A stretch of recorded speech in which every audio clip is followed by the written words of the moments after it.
à l'époque, je pense que j'étais en mode, si je fais 2 ventes, c'est ouf. Tu vois? Mhm. S'il y a 2 mecs qui achètent ce livre dans l'histoire du livre, c'est déjà ouf. Ouais, t'as pas vraiment d'ambition, t'as pas vraiment d'attente, quoi. Tu fais le truc, t'espères que ça marche, mais en même temps, tu te dis pas, Non, je dis pas j'en vive, quoi. non, pas du tout, du tout. Ce truc, ça avait zéro impact sur ma carrière, sur rien, tu vois? C'était juste un petit side project. Et donc à 9 heures du mat, j'ouvre mes mails et genre 0 vente, quoi. 0. Genre, même pas un mec qui me dit ah cool pour le livre, même pas une réponse au mail, tu vois, rien, tu vois, genre la mort absolue du truc. Donc là, je suis même pas déçu, en fait. Je me dis ah ok, bah en fait, c'est plus compliqué que ça, en fait. Non, voilà, c'est pas si simple que ça et c'est pas grave, je vais bosser, machin. Je pensais que ça allait être simple, c'était pas simple, pas grave. Ce jour-là, c'est marrant parce que je bossais encore en freelance avec la boîte de sac. C'était de la merde, je commençais à détester l'ambiance, les mecs et tout. Je vais à une réunion là-bas à 16 h. C'est la pire réunion du monde, tout le monde est tendu, c'est l'enfer et tout. Et là, je commence à me faire chier, je regarde mon téléphone et je vois genre 120 mails, tu vois. Là, j'ai 120 notifs, je fais what the fuck, je regarde et c'est genre 100 notifs PayPal, tu vois. Hello les amis, j'espère que vous allez bien et que vous êtes en super forme. Bienvenue dans cette nouvelle interview, cette nouvelle rencontre avec les experts, des gens qui créent l'impossible dans leur vie. Aujourd'hui, on a la chance d'avoir le CEO et fondateur de Fantastic Book, une société d'impression à la demande qui va imprimer, vous aider, imprimer votre livre et le distribuer dans toute la France et même dans toute l'Europe. Aujourd'hui, Stéphane est quelqu'un qui accompagne les plus grands infopreneurs dans le fait de créer, développer et vendre, expédier leurs livres en auto-édition. Il a un parcours hyper inspirant de quelqu'un qui s'est vraiment construit dans l'entrepreneuriat depuis très très jeune. Et vous allez voir un parcours rempli de rebondissements. Comme d'habitude les amis, vous le savez, on a besoin de votre soutien. Un énorme like, un abonnement sous cette vidéo, c'est important pour nous permettre de donner de la force à l'équipe de continuer à construire du contenu au quotidien. Si vous voulez rejoindre notre club d'entrepreneurs presque privé, il est très simple, il vous suffit de laisser votre email dans le lien dans la description juste en dessous et lorsqu'il va y avoir une ouverture des portes, vous allez recevoir un message pour vous indiquer de prendre votre place et de nous rejoindre dans cette aventure incroyable qui s'appelle la tribu. On connecte et fait collaborer les entrepreneurs ambitieux entre eux pour qu'ils aident à développer leur business. Ça se passe juste en dessous. On est parti pour mon entrevue avec Stéphane. Let's go. Hello les amis, j'espère que vous allez bien et que vous êtes en super forme. Bienvenue dans une interview d'entrepreneurs, les gens qui créent l'impossible dans leur vie. Aujourd'hui, on a la chance et l'opportunité de rentrer dans la tête et dans les baskets de Stéphane. Salut Stéphane. Salut à tout le monde. Alors Stéphane, avant d'avoir réussi à aider tous les entrepreneurs de France à créer des best-sellers et à diffuser leurs livres à un maximum de monde, qu'est-ce que tu faisais toi quand tu étais gosse? C'était quoi ton rêve quand tu étais gosse? Quand j'étais gosse, j'étais un gros geek, tout simplement. J'étais un gros geek. J'ai commencé à coder très jeune, sur le coup des 9 ans, je pense, 9 10 ans. Ok, En fait, j'ai fait mes premiers sites web à 9 ans, mais je pense que j'ai mis 3 ans avant de comprendre comment les mettre en ligne. Ils n'étaient jamais en ligne, ils ok. étaient sur mon ordi, donc j'invitais ma mère à les regarder. C'était sur FrontPage, pour ceux qui se rappellent de ce truc-là. Oh merde. C'était l'équivalent de Word. Enfin, c'était vraiment dans la suite Word, Excel, machin. FrontPage, c'était. Hein. Et donc, tu faisais des sites avec ça, c'était cool. Et puis, petit à petit, Qu'est-ce qui te fait tomber là-dedans à 10 ans? Comment je il me faut qu'on rappelle, arrive à ça? honnêtement, je sais pas pourquoi. Mon père nous a toujours mis un ordi dans les mains. Et puis, un jour, je me rappelle, je me suis chauffé. Je me suis dit, tiens, mais comment on fait un site? Et là, mon père m'a dit, bah tiens, FrontPage, il m'a vraiment donné le CD-ROM, tu vois. C'était vraiment la vieille époque du CD-ROM. Il avait sûrement une démo, ou je sais pas comment ça marchait à l'époque, ces trucs-là. Et donc voilà, je me suis lancé sur FrontPage. Donc j'ai fait des sites sur les animaux, des conneries, des trucs comme ça. Et puis voilà, après petit à petit, tu vois, tu apprends à coder un peu plus, un peu plus. Et j'ai passé, je pense, de mes 10 ans jusqu'à aujourd'hui à kiffer coder, à coder, en fait. C'est vraiment ça un peu le cœur de mon kiff aujourd'hui. C'est le développement. Et donc, du coup, derrière, tu as suivi des études là-dedans. Est-ce que c'était très clair pour toi? Est-ce que c'était une espèce de rêve? Tu t'étais dit, voilà, je veux être développeur, je veux faire ça de ma vie, je veux passer mon temps à créer des trucs derrière un ordi.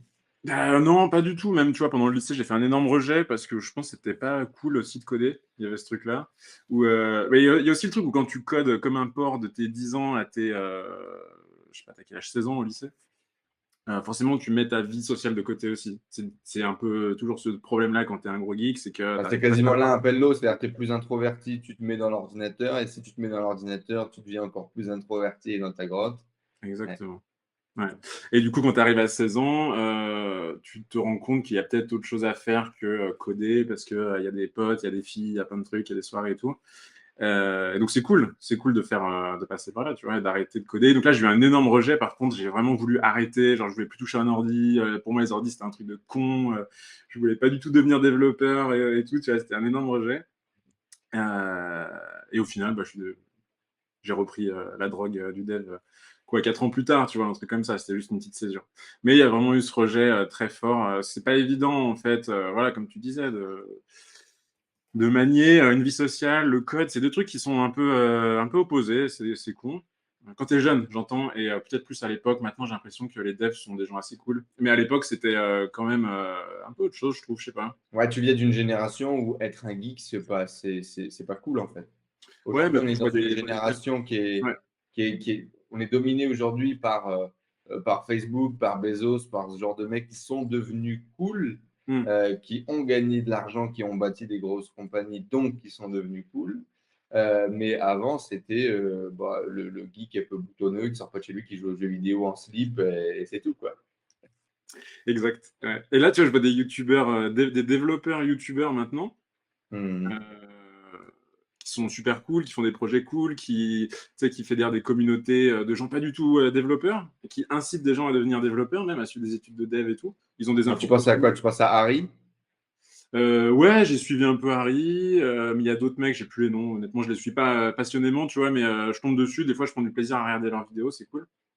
Et je trouve ça ouf, tu vois, qu'ils arrivent à choper des mecs un peu sur la thématique lifestyle, humour, vidéo sympa, et les amener vers du dev. Ça, c'était genre inconcevable. Ouais, c'était genre impossible, bien évidemment, il y a quelques années, ouais. Ouais, impossible. Mais c'est vrai que, bah déjà, c'est ce qu'on disait, quoi, la tech, le côté geek est devenu Ouais, à ça la a tout mode, changé. est C'est ça. devenu sexy, quoi, Ouais, presque. c'est Il y clair. avait il y a un mème que j'adore, que vous avez peut-être vu tourner également sur les réseaux, où tu as une photo avec Lazar Angelov, je sais pas si tu vois qui c'est le mec hyper musclé, découpé de ouf, bien évidemment sous-produit, machin, Ouais. et comme ça, tu vois, avec une gonzesse hyper mignonne. Et en fait, la meuf le quitte pour, tu sais, le fondateur d'ETH, qui ressemble à rien, tu vois. Et lui, il est là et c'est la nouvelle rockstar, entre guillemets. Effectivement. C'est ouf. Ah, c'est cool, en vrai, c'est cool pour. C'est un peu la revanche des geeks, tu vois, mais c'est cool. Ouais, c'est ça, c'est la revanche des geeks, complètement. Et donc, du coup, dans cette revanche des geeks, tu te dis très tôt quoi, que tu vas être développeur. Bon, après, au lycée, tu changes de plan. Quel devient le plan d'ailleurs? Et quel va être le parcours pour toi? Le plan, c'est lycéen paumé, tu sais pas trop ce que tu fais, et à la fin du lycée, je m'inscris en fac de médecine. Ok. Aucune idée. J'ai jamais fait de biologie, j'étais même pas en SSVT, enfin, j'ai jamais fait de bio de ma vie et tout, je m'en fous. J'y reste 2 semaines en vrai. Et à ce moment, On t'a dit que les fêtes, elles étaient cool, et donc, du coup, tu continues là. ouais, franchement, je peux même pas te dire. Et franchement, c'était les 2 pires semaines de ma vie. C'était horrible. C'est dur d'être paumé complètement, d'être pas à ta place. C'est assez dur, hein, ce truc-là. Où tous les mecs autour de toi, en plus en médecine, c'est vénère. La réputation est réelle, tu vois, ce truc-là où les mecs Mhm. sont vénères, ils campent devant les amphis le premier jour et tout pour avoir des places et compagnie. Toi, t'arrives, tu t'en bats les steaks, tu sais même pas de quel côté est le cœur, à droite ou à gauche et tout, tu t'en fous. Donc là, j'étais pas hyper bien. Et c'est marrant parce qu'à ce moment-là, je pense que j'ai fait mon premier projet entrepreneurial un peu sérieux. Je sais plus comment est née l'idée, mais en gros, j'avais remarqué, tu vois, le constat était un peu con, mais j'avais remarqué que les gens se parlaient pas dans les transports en commun. Et je m'étais dit, tiens, et si je réglais ce problème? Donc j'avais créé un badge, un petit badge que ça que tu mettais à ta veste ou à ton sac, peu importe. Tu l'achetais sur mon site et tu mettais ce badge. Et si tu croisais un mec qui avait ce badge dans la rue ou dans un bus ou un métro, c'était une sorte de porte ouverte pour aller lui parler. Euh, donc Intéressant. ça s'appelait esionparlait.com, et si on parlait, quoi. Et, euh, et en vrai, ça avait intéressé toutes les presses, tu vois, enfin, ça avait un peu intéressé tous les boomers, tu vois, genre, ah, trop bien. un jeune qui veut faire parler les gens dans le métro et tout, tu vois. Mais j'y croyais un peu au projet à l'époque. C'était mignon. En fait, c'était un projet mignon, si tu veux. C'était pas du tout C'est mignon. un business. Hein. C'était pas du tout un business. Non, bah, c'est pas en vendant des badges qu'on va gagner de l'argent. Je trouve le projet effectivement mignon. Après, effectivement, c'est pas en vendant des petits badges que tu vas gagner de l'argent. Mais tu vois, du coup, j'ai commencé là à acheter des badges, à machine à badges. Enfin, il y avait vraiment un truc, c'était énorme pour moi, tu vois. J'ai acheté du bordel dans ma chambre. J'étais encore chez mes parents à l'époque, donc je devais mettre sous pli tous les badges, aller à la poste, acheter des timbres, des enveloppes et tout. Donc en fait, c'était un peu le. Et c'est quoi, c'est ton côté introverti qui t'amène aussi à monter un projet comme ça? Où tu te dis, ouais, peut-être moi aussi, j'aimerais peut-être parler plus, communiquer plus, échanger plus. Ouais, en fait, Ouais. je suis un peu un fou introverti dans le sens où j'adore communiquer, j'adore parler avec des humains et tout. Mais à cette époque, je pense que voilà, j'avais peut-être pas confiance en moi, plein de trucs comme ça. Et je me suis dit, tiens, ça serait un bon prétexte. En fait, c'est la meilleure. C'est dur d'aborder des gens, tu vois, dans la rue ou truc. Donc là, c'était un prétexte pour peut-être me faire des potes et tout. C'était cool. Donc c'était une belle aventure, ce truc-là, tu vois. C'était cool. J'ai eu mes premiers articles dans la presse. J'ai eu des. Je sais plus comment je me suis foutu dans ce truc, mais le Crédit Agricole m'avait filé 1000 balles avec un prix lauréat jeune projet et tout. C'était marrant. Je buvais du champagne dans une vieille agence pourrie du Crédit Agricole avec des mecs en costard et tout, tu sais, qui en fait qui voulaient mettre Crédit Agricole sur tous mes sites web et tout en échange, tu vois, des 1000 balles. En Ah, mode, bien sûr, ouais. et moi À j'étais. 1000 balles, tu deviens une pute et tu deviens une pancarte énorme pour la banque, quoi. Ouais, mais quand à cette époque on me file 1000 balles, dans ma Ah bah tête, tu te dis, c'était un je suis million de dollars. C'était le un million futur de Bill dollars. Gates. Ah ouais, non, mais c'était un truc de fou, tu vois. J'y ai repensé 10 ans plus tard, je fais, ah, j'avais gagné trop de thunes avec le Crédit Agricole, c'était combien déjà? Et après, je réfléchis, je fais, attends, mais non, c'était 1000 balles en fait. Mais dans ma tête, c'était oufissime, tu vois, et j'avais pu acheter plus de badges, plus de trucs, je sais pas quoi. Et voilà, et donc il y avait des mecs dans la France entière, tu vois, qui achetaient ce badge quand même, c'était rigolo. Je pense qu'il y a eu genre 5000 badges vendus au total. C'est Je pense beau. que personne s'est rencontré au final. S'il y avait Tu as la un. sensation d'entreprendre et de vouloir entreprendre à ce moment-là ou c'est le projet qui te parle plus que la réflexion de devenir entrepreneur? C'est le projet en vrai, c'est le fait de faire des trucs, régler des problèmes. Ouais, c'est ça en vrai. Fédérer des Quand gens, tu vois, c'est cool aussi, l'aspect communautaire du truc, c'était cool. Mais j'avais pas du tout. l'entrepreneuriat, ça te parlait? Non, Ça te pas du parlait? Tu tout. avais déjà Mm. visualisé, machin, pas du tout? Pas du tout, ouais, non, c'était pas du tout un mot qui me parlait. Euh, Non. En vrai, le mot est arrivé très tard. Je pense pas que je me sois. Je suis un peu freestyle en général, c'est-à-dire que je sais jamais ce que je vais faire l'année prochaine. J'aime pas trop réfléchir à ça, et je pense qu'à l'époque c'était déjà le cas. Je me disais l'année prochaine, c'est l'année prochaine, tu vois. Je, je visais Donc là, pas. c'est surtout, tu te fais chier tu te fais chier médecine, tu vois que ça marche pas, tu as cette idée de projet, tu lances le projet, point barre, quoi. Tu réfléchis pas plus que ça. C'est ça. Ouais. Et ensuite, qu'est-ce qui se passe du coup? Ça m'a occupé pendant 6 mois parce que j'ai dû attendre 6 mois pour reprendre une fac d'informatique du coup. Euh, donc j'ai fait ça pendant 6 mois, tu vois, c'était marrant. J'avais un peu l'impression d'être un chômeur, tu vois, parce que tous mes potes, ils étaient à l'école, ils faisaient des trucs de foot, tu vois, ils se faisaient des nouveaux potes et tout, et moi j'étais dans ma chambre, envoyer des badges, c'était un peu bizarre. Et après j'ai repris la Mhm. fac d'informatique pendant 3 ans. Mais ça, honnêtement, c'était un peu de la merde. C'est pas des études qui m'ont servi vraiment. C'était vraiment le truc du diplôme. Le niveau était bas, les gens n'étaient pas intéressants, c'était quoi? Ah ouais, exactement. Bah, les deux trucs que tu viens de dire, c'est le niveau était mais tellement bas, genre un niveau de bassesse affligeant. Et les gens, mais c'était vraiment naze quoi. Ils tiraient le niveau vers le bas, ils trichaient. Enfin, tu vois, Je dis pas que toutes les facs étaient comme ça et toutes les facs d'informatique étaient comme ça, mais ma promo à Lyon, c'était vraiment de la merde. Euh, donc pas des années très Donc tu penses que c'était intéressantes. parce que toi, tu avais déjà bossé le sujet, parce que tu étais déjà passionné par l'informatique et que tu avais déjà bossé de ton côté pendant des Mm. années? Oui, c'est ça, ouais. Les mecs, ils avaient jamais écrit une ligne de code de leur vie, ce qui est pas grave, ce qui est cool, du coup, qu'ils s'inscrivent pour apprendre, hein, c'est top. Mais pas génial. Du coup, toi, tu te fais chier, quoi. Ouais, ouais, complet, ouais. Complet. Et du J'ai coup, pas de pendant que tu te souvenir fais vraiment chier, de cette qu'est-ce que période. tu fais? Est-ce que du coup, ça repart en mode social, c'est la fête, on profite de la fac et tout, ou il se passe d'autres choses en parallèle? Bah, c'est la fac d'informatique, tu vois, donc le côté social, il est à la hauteur de ce que tu imagines. C'est vraiment pas ouf. Aucune animosité, voilà, mais c'était vraiment des gros geeks et tout, tu vois, il y avait aucune cohésion. Donc c'était très très loin de l'idée qu'on se fait de la fac en plus quand on est jeune. C'était pas Mhm. ouf. Mais là, tu vois, je fais pas. Je pense que la première année, je fais rien de spécial. Ouais, je suis les cours, tu vois, je suis un bon élève et tout, je fais mon truc.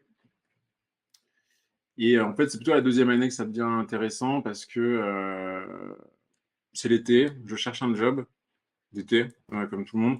Et je me dis, voilà, je vois les annonces, tu vois, comme tout le monde, des trucs de merde, genre récurer les chiottes à Buffalo Grill, maison de retraite, enfin tous les trucs relous, quoi. Donc je me dis, bah vas-y, postule à ça. Donc je postule à tous ces trucs. Et au milieu de toutes ces annonces pourraves, je vois rédacteur web au fin fond d'un sombre département de l'Ain où j'habite, plus ou moins là-bas à l'époque.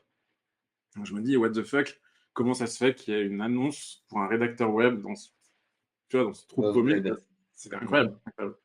Donc évidemment, je postule, sauf qu'à cette époque, j'ai jamais rédigé. Il y a marqué SEO, je vois vaguement ce que c'est, tu vois, c'est du référencement et tout. Mais, Sans j'avais plus. genre 17 ans à l'époque, je vois pas trop. Mais je vois marqué web, donc je me dis, vas-y, go, postule. Donc je postule. Les mecs, ils reçoivent personne, je pense, comme candidat. Moi, j'arrive, je présente plutôt bien. Ils voient que je percute un peu, mais je les baratine complètement, tu vois, sur le truc SEO, rédacteur et tout. Je leur dis, ouais, SEO, SEO nickel, je peux modifier toutes les balises title et tout. Enfin, tu vois, vraiment les basiques. En plus, à l'époque, le SEO, c'était vraiment de la piste, tu vois, c'était trop simple. Et On est en quelle année là, à peu près, pour que les gens puissent se situer?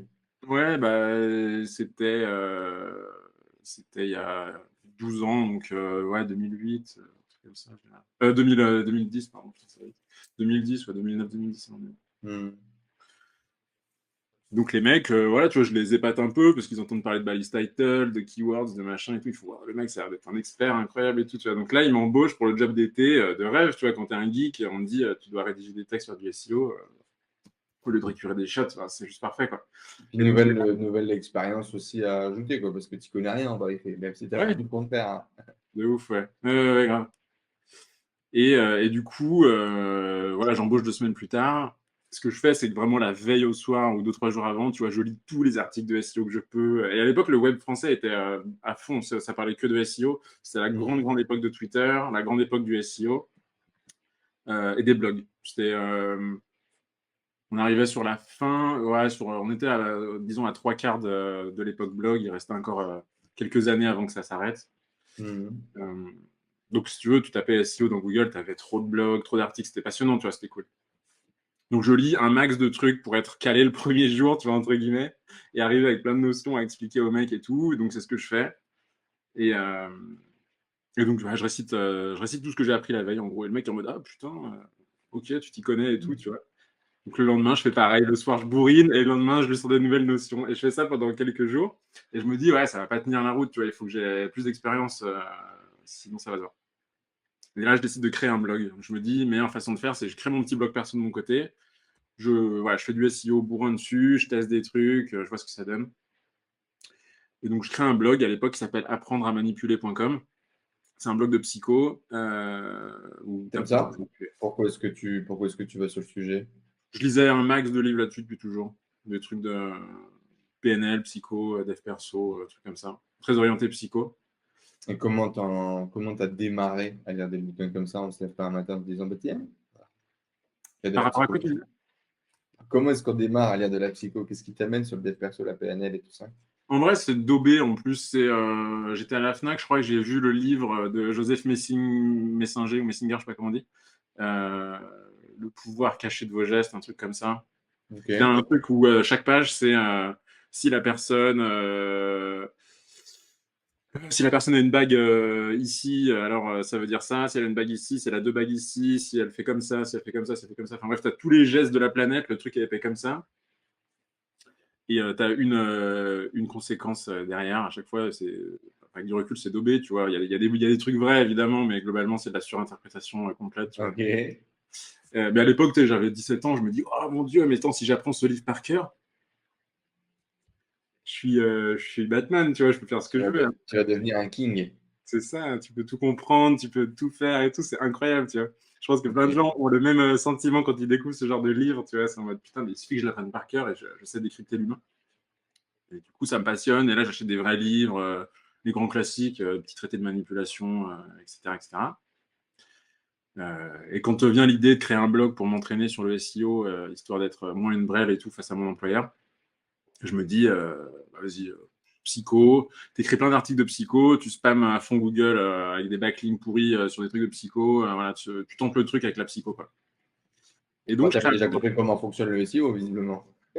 ouais, en vrai, à l'époque, ça allait vite, hein. Tu tombais vite fait sur les white hats là, qui te disaient ouais, il faut écrire du contenu. T'as les mecs à côté qui te disaient non, on crée des méga réseaux, méga spammy de milliards de sites avec des proxys. Forcément, quand tu veux t'amuser, tu vas aller plutôt du côté black hat et tout. Et donc, je crée ce blog, j'écris plein de contenus. Je me rappelle, j'écrivais vraiment comme un bourrin. J'écrivais un article par jour, tous les jours, dans le train, dans le bus, sous la pluie, au soleil, peu importe. J'écrivais. Donc, j'ai écrit, je sais pas, peut-être une 50aine d'articles, vraiment comme un malade mental. Il y avait peut-être du plagiat dans l'eau, tu vois, où je prenais la moitié des pages de livres existants et tout. Peut-être, tu vois, je dis pas. Mais bon, j'écrivais beaucoup d'articles. Et la surprise un peu du truc, c'est qu'il y a vraiment une communauté qui s'est créée autour de ce blog, qui était à la base vraiment un objet de test, en gros. De recherche, quoi, ouais, de test, Ouais, d'expérimentation. Il y a des mecs qui s'intéressent à fond au truc. En fait, j'étais tellement pas impliqué, si tu veux, dans l'idée de développer ce blog que j'avais créé un pseudo. J'avais mis une fausse image d'un mec. Enfin, c'était pas du tout Stéphane, tu vois. C'était vraiment full anonyme, le truc. Il y a des mecs qui s'attachent au personnage, donc ils s'attachent au contenu, ils mettent des tonnes de commentaires, ils me demandent plus d'articles, plus de machin et tout. Donc je suis en mode putain, les gars, c'est ouf. Donc voilà, là, à l'époque, comme je disais, c'était assez simple, même très simple de se positionner dans Google sur des requêtes qui Ouais, c'est l'époque où effectivement c'était possible de faire exactement ce que tu viens de raconter, c'est-à-dire d'écrire des trucs, puis de créer une communauté comme ça, un peu partant de rien.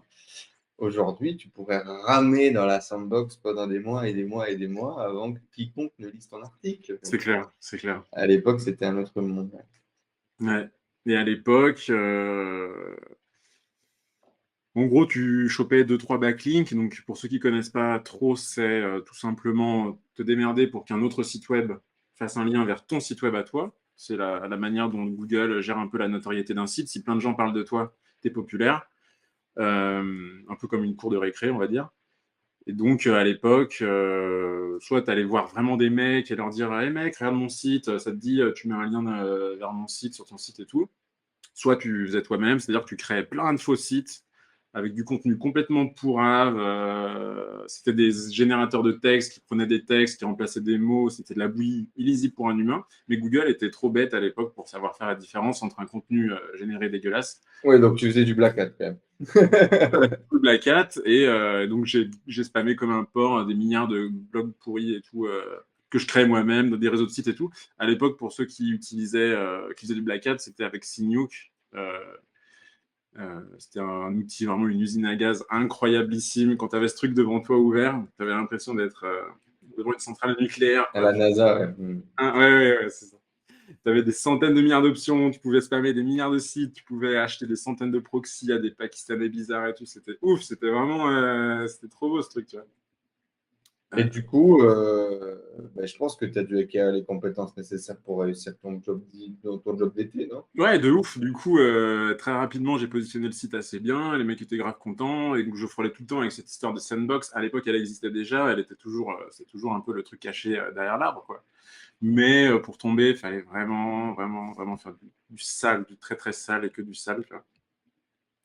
Donc, je suis jamais tombé dans la sandbox avec l'employeur. Et le gars était grave content. Je lui rajoutais des prestations. Enfin, je bossais sur l'UX du site aussi. L'expérience utilisateur était vraiment de la merde. Donc, je lui disais, écoute, on peut peut-être faire autrement et tout et tout.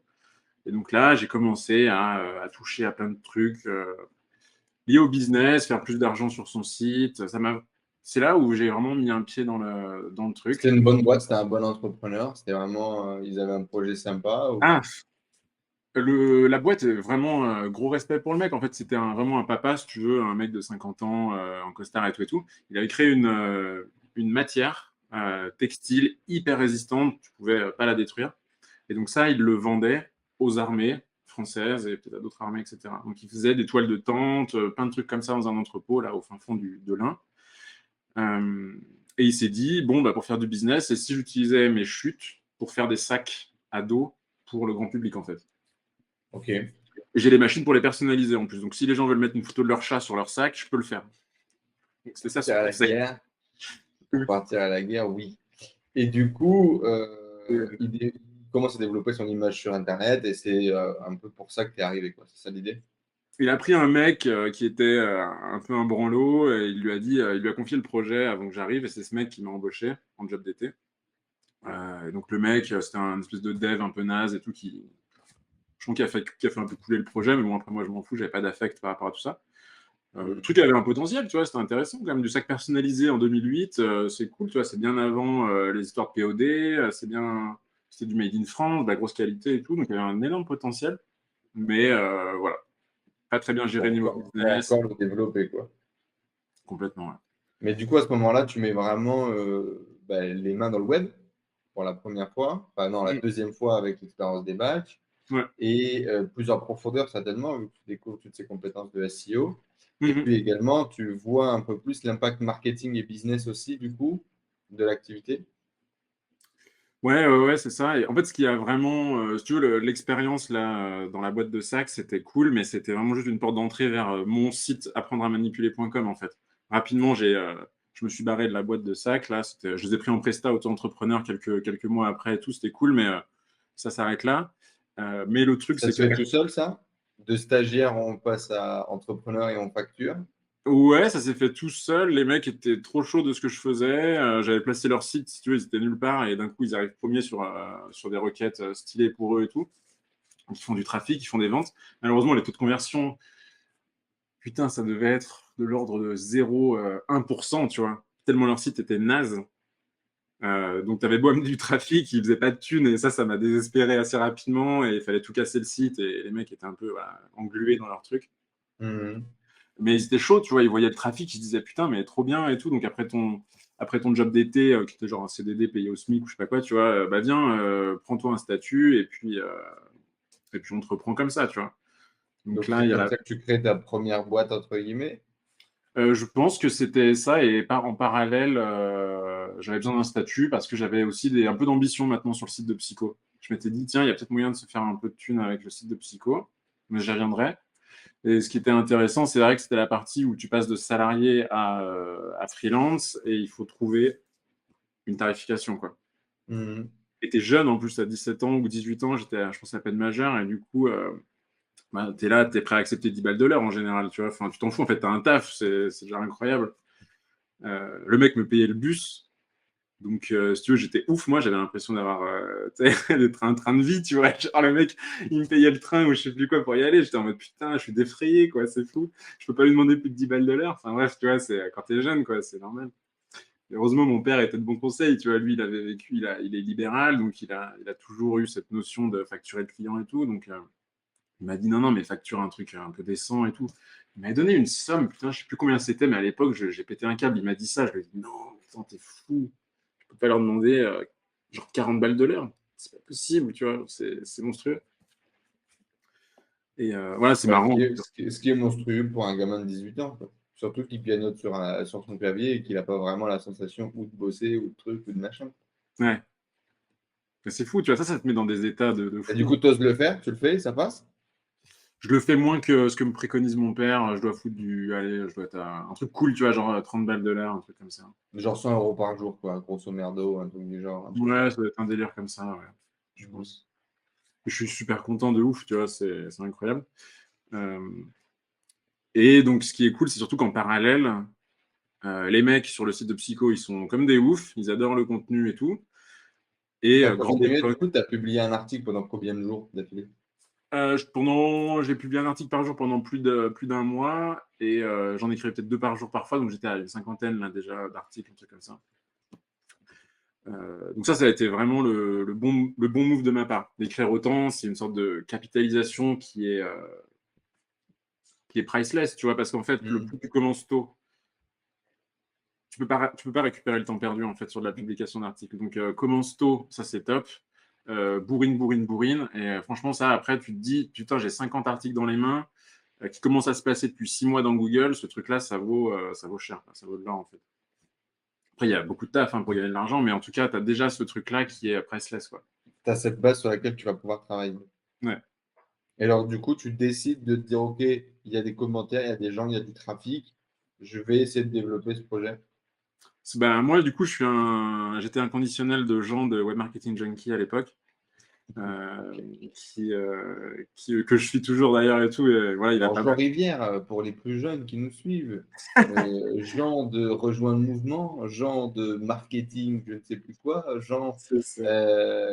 qui a eu 8 000 images sur Internet, mais avant, effectivement, à l'époque du blogging, il s'appelait Web Marketing Junkie, tous ceux qui ne le savaient pas. Ouais. Ouais, Jean, c'était vraiment, pour moi, c'était le phare, hein. Vraiment, il y a eu Jésus, il y a eu Jean, et après, pour l'instant, il n'y a pas d'autres, tu vois. C'était vraiment le mec qui, pour moi, a vraiment tout changé. Et j'ai même pas acheté un produit de ce gars, c'est juste pour te. Je suivais ce qu'il faisait, quoi. C'était cool, c'était trop bien. Il racontait des trucs cool à l'époque, j'aimais bien. Tu l'as déjà dit, tu as déjà eu l'opportunité de lui raconter ça? Non, en fait, jamais côtoyé, vu, parler, acheter de produits à Jean, en fait. J'ai suivi tout ce qu'il a fait, tu vois, Il faudra lui dire ça. Je Ouais, t'enverrai un message tout à l'heure. avec plaisir. Ouais, c'est vraiment, Jean, j'ai suivi personne d'autre sur le net, tu vois. Il y a que lui qui m'a inspiré comme ça. Et donc, à l'époque, Quand tu faisais j'imagine que tu tombes dessus en faisant des recherches sur le blogging, sur comment gagner de l'argent avec un blog, des choses comme ça. Exact, ouais, je me rappelle, je suis vraiment tombé sur son premier article. Il venait de commencer, tu vois, il a publié 2 articles. C'était les premières secondes de Web Marketing Junkie, quoi. Et je trouve le ton très cool. C'est pas comme les autres mecs, je trouve il a ce côté un peu geek, tu vois, un peu technique dans ce qu'il fait et tout. Son approche, Ouais. elle est toujours un peu geek, ça m'a plu. Donc, je vois que le mec, il vend un PDF, je sais pas, il devait vendre son PDF 40 balles, un truc comme ça. Et il incitait, voilà, c'était son business, c'était de dire aux gens, faites un blog, vendez un PDF, devenez riche, quoi. C'est ça son truc. Et donc, bah, je me dis, vas-y, go écrire un PDF. Donc, j'écris un truc très correct, un livre, en fait, un petit livre, un petit e-book qui s'appelait Apprendre à manipuler, je pense. En vrai. Je vais juste reprendre le titre du site. Mais c'était un truc bien, hein. Franchement, c'était pas du tout c'était pas du contenu de merde, c'était vraiment du contenu exclusif, bien stylé, bien Tu as propre. écrit beaucoup, là tu écris ton bouquin, on a l'impression que ça se fait tout seul, tu aimais bien écrire. Non, j'avais jamais écrit avant. J'avais jamais écrit. Je suis pas du tout littéraire ou quoi, mais par contre, là, la fibre qui m'anime à ce moment-là, c'est vraiment la pédagogie, par contre. Genre, expliquer des trucs aux gens, ça, c'est un truc qui me suit depuis toujours. Euh, donc, l'écriture, elle était peut-être pas ouf, mais je pense que je mettais beaucoup d'efforts dans la pédagogie, les exemples. Contrairement aux autres mecs qui parlaient de psycho, je cherchais des cas pratiques tout le temps, tout le temps, tout le temps. Toutes les théories psycho, j'essayais de trouver des exemples dans la vie réelle, autour de moi, dans des vidéos, et des trucs comme ça. Et donc, c'était pour ça que les mecs kiffaient autant, c'est que pour une fois, il y a un mec qui leur expliquait des trucs psycho qu'ils lisaient partout. J'inventais rien, hein, c'était des trucs de psycho de base de tout le monde. Mais je leur montrais, voilà, il y a cette vidéo YouTube où il y a ce mec qui réagit comme ça, il y a ce truc et tout. Ça, les mecs, qui kiffaient bien. Euh, donc j'ai écrit le livre et ça, je me rappelle, c'était. Par contre, pour le coup, ça, c'était une méga torture. Autant les articles, j'ai aucun mal. C'est cool un article à écrire, globalement. Même si t'es pas un grand écrivain, un article, ça reste un plaisir souvent Mhm. d'en sortir. Mais le livre, par contre, c'était une tannée, ce truc. Tu te Genre, mettais quoi, la pression, des objectifs élevés, c'était quoi? en fait, j'avais pas assez si tu veux écrire un livre, il faut quand même avoir des trucs à dire un peu. Et honnêtement, j'avais 18 ans, quoi. Donc, même avec toute la bonne volonté du monde, avec tous les livres que j'avais lus, avec tout, voilà. Mais genre, j'avais pas non plus. J'étais pas prédestiné à écrire un livre comme ça à 18 ans, tu vois. Genre, il y avait, avec du recul, il y a quand même une petite part d'illégitimité, tu vois, dans le sens où. Que tu vis à ce moment-là, quoi. Ouais. Ouais, mais même en me regardant, je me dis, bah, mec, à 18 ans, est-ce que tu es le mieux placé pour écrire ce livre, tu vois, en vrai. Donc tu te mets un peu la pression, mais tu le fais quand même. Ouais, je le fais, je me rappelle, ouais, vraiment, toi, là, je suis chaud, c'est pour d'autres raisons, mais je me tirais vraiment les cheveux, quoi, tu vois, genre, je pétais un câble sur mon bureau parce que j'arrivais pas à écrire, parce que c'était insupportable, je me rappelle, c'était vraiment une méga douleur, comme si tu arrivais à faire des pompes, et la dernière pompe, t'en peux plus, t'en as marre, voilà, c'était la même douleur psychologique, genre, j'étais vraiment au bout du rouleau avec ce livre, mais je voulais le sortir parce que, il y a des gens qui l'attendaient, moi, j'avais envie d'arriver au bout de ce truc. Il y avait de l'argent aussi, potentiellement, et putain, j'avais envie d'en gagner un peu. Donc voilà, je finis quand même le livre, le PDF, quoi, le Word, et une meuf dans la communauté qui aimait bien ce que je faisais était correctrice professionnelle chez Hachette ou je sais pas qui. Donc, elle me dit, ben, si tu veux, envoie-moi ton PDF, je le corrige et tout. Je lui envoie et elle me le renvoie, mais putain, là, c'était la douche froide de fou. Il y avait tellement de fautes, c'était tellement de la merde. Elle reformulait tout. Franchement, c'était hardcore. J'ai vraiment pris un coup. Mais elle a fait le travail. Elle l'a fait jusqu'au bout gratos en plus. Vraiment incroyable. Quand j'y Magnifique. repense, je me dis putain, mais gratos quoi. À l'époque, ça me paraissait normal parce qu'en fait, j'étais jeune et je gagnais pas de thunes. Donc, bosser Oui, gratos. donc c'était un projet associatif plus qu'autre chose, quoi. On n'était pas dans le truc de développement d'une boîte à ce moment-là. Exactement, ouais. Si je gagnais 10 balles avec, c'était déjà ouf, tu vois. Donc, Mais, et Stéphane est bien placé pour le savoir, j'ai dépensé, je crois, 1200 euros pour faire corriger mon bouquin, qui du coup est chez Stéphane. On y arrivera après, vous allez voir, mais vous allez comprendre. Et du coup, tu prends le bouquin, je crois, page 3, il y a déjà deux fautes, quoi, tu vois. Et pourtant, j'ai dépensé 1200 balles pour le faire ouais. corriger, ce truc. Non, mais c'est super dur. Ouais. Cette partie-là, elle est dure pour tout le monde, je pense. À moins d'avoir écrit 15 bouquins, ça reste quand même une épreuve, ce truc de la correction. Bah là, du coup, super. La meuf, elle te corrige ton truc, elle te fait un truc clean. Ouais, elle fait un truc clean as fuck et je passe des semaines et tout à tout reprendre parce que je lui avais envoyé un exemplaire papier, enfin des feuilles volantes en gros, tu vois, et des feuilles volantes, juste pas un vrai livre, hein, juste des feuilles A4. Et donc il fallait tout que je reprenne ses notes qu'elle avait fait au Ah stylo. oui, tu lui avais pas envoyé le Word. Elle travaillait que en papier dans sa boîte d'édition. C'était sa méthode, si tu veux, elle était comme ça. Et donc là, il a fallu tout retaper sur l'ordi. Il fallait tout retaper. Et en plus, je sais pas si tu as déjà vu ça. Moi, j'ai jamais revu après, mais c'était une vraie professionnelle de ouf. La meuf, elle a 40 ans de carrière dans la correction de livres. Et en fait, elle a toute une notation hyper complexe quand c'est un triangle, quand c'est un rond, quand c'est une vague, deux traits droits, deux traits gauches. Enfin bref, c'était un enfer. Donc j'avais genre toute une page de hiéroglyphes et tout le livre Enfin, l'enfer. C'était vraiment relou ça. Et surtout un peu humiliant, tu vois. Et moi, j'étais en mode, je lui envoie en mode, putain, elle va corriger deux, trois fautes, la meuf, elle est basta, tu vois. Et elle me renvoie le truc, c'est un torchon, il faut tout reformuler. Elle fait des trucs genre, j'ai rien compris à ce paragraphe, ça c'est pas clair, ça c'est pas génial et tout. Je suis en mode, ah putain. Donc, première petite douche froide, tu vois. Je fais le taf. Donc là, je commence à faire les trucs classiques. Enfin, je sais plus trop comment font les gens maintenant, mais à l'époque, capture de mail à fond sur les articles, sous les articles, sous les articles, des pop-up, des machins. Enfin bref, la panoplie complète. Je chope un max de mails pendant quelques temps. Je pense que j'arrive à 1000 mails au final dans la base. Euh, et donc vient le grand jour où j'annonce au mec qu'un livre va sortir. Il coûtera 20 balles ou 15 balles, en 15 balles, le PDF 15 balles. Et cliquez ici pour l'acheter. Non, attendez un peu. Il y a une date de lancement et tout. Tu vois, je fais vraiment le truc en mode teasing et tout ça, quoi. Propre. Donc là, je schedule le bordel avec Mailchimp. Euh, donc je prépare, genre, je schedule sur 2 jours. Je dis, voilà, les 1000 mails vont partir à 16h tel jour vers un lien d'achat, Stripe, PayPal et compagnie. Et donc arrive ce jour. Non, je pense que j'avais mis à 8h du mat, tu vois. J'avais mis à 8h du mat. Et donc arrive ce jour, donc je suis un peu excité. Et en même temps, ça n'a tellement aucune. Comment dire? À l'époque, je pense que j'étais en mode, si je fais 2 ventes, c'est ouf. Tu vois, s'il y a 2 mecs qui achètent ce livre dans l'histoire du livre, c'est déjà ouf. Ouais, t'as pas vraiment d'ambition, t'as pas vraiment d'attente, quoi. Tu fais le truc, t'espères que ça marche, mais en même temps, tu te dis pas, Non, je faut que dis pas. j'en vive, quoi. Non, pas du tout, du tout. Ce truc, ça avait zéro impact sur ma carrière, sur rien, tu vois. C'était juste un petit side project. Et donc à 9h du mat, j'ouvre mes mails et genre zéro vente, quoi. Zéro. Genre, même pas un mec qui me dit ah cool pour le livre, même pas une réponse au mail, tu vois, rien, tu vois, genre la mort absolue du truc.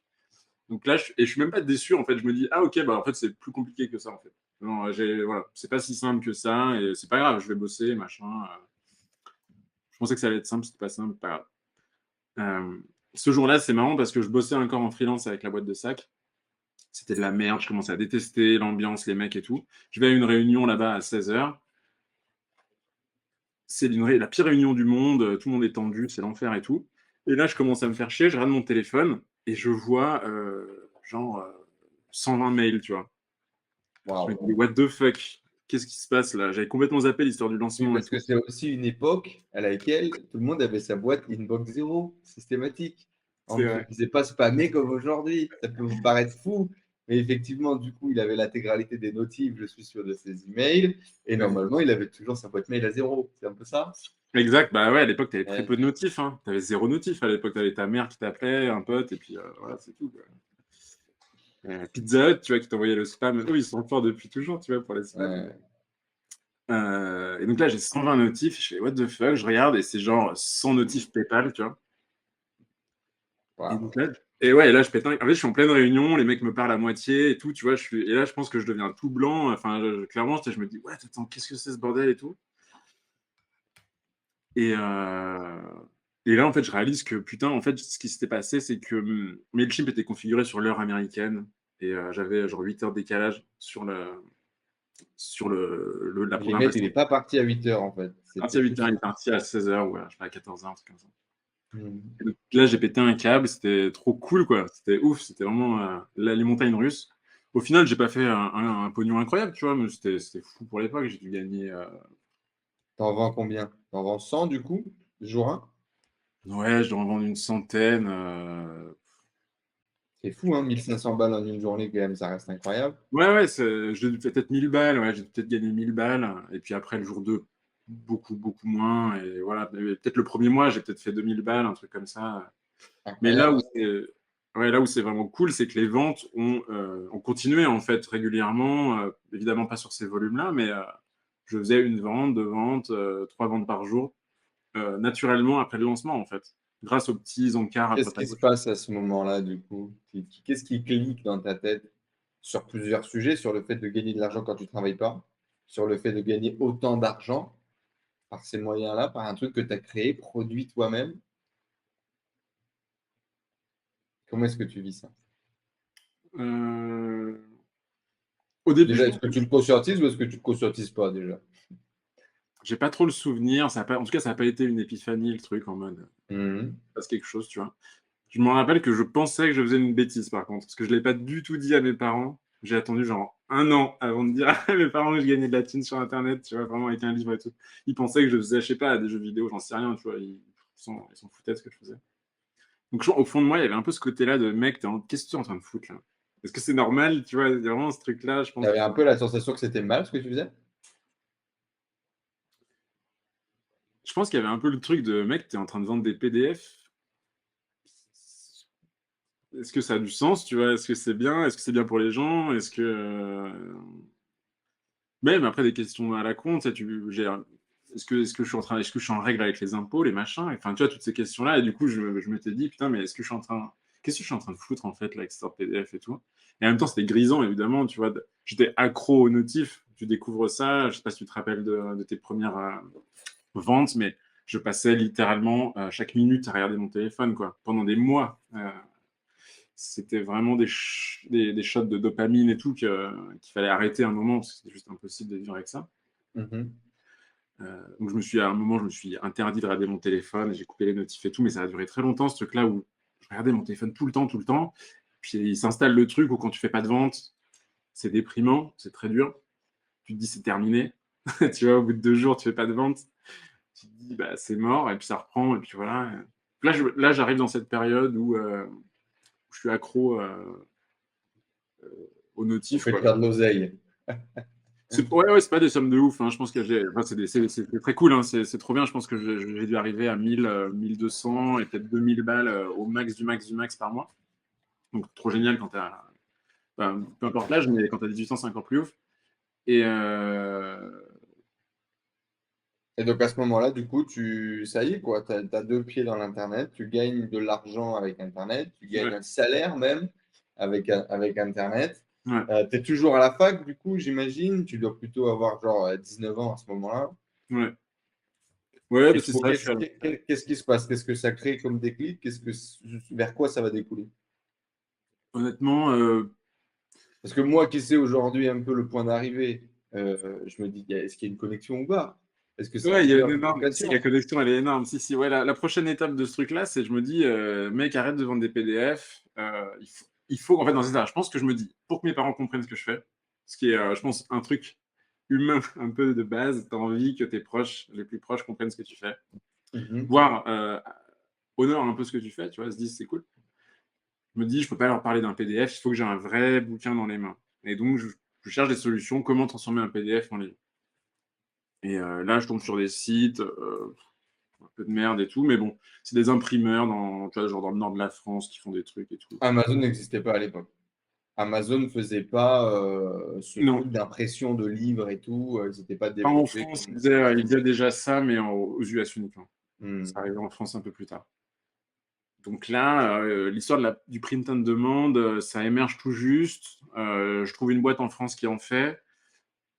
Je leur envoie mon livre. Ils m'envoient la première version papier, qui est toujours chez moi et tout, qui est vraiment ma pièce de Waouh. premier dollar Picsou, tu vois.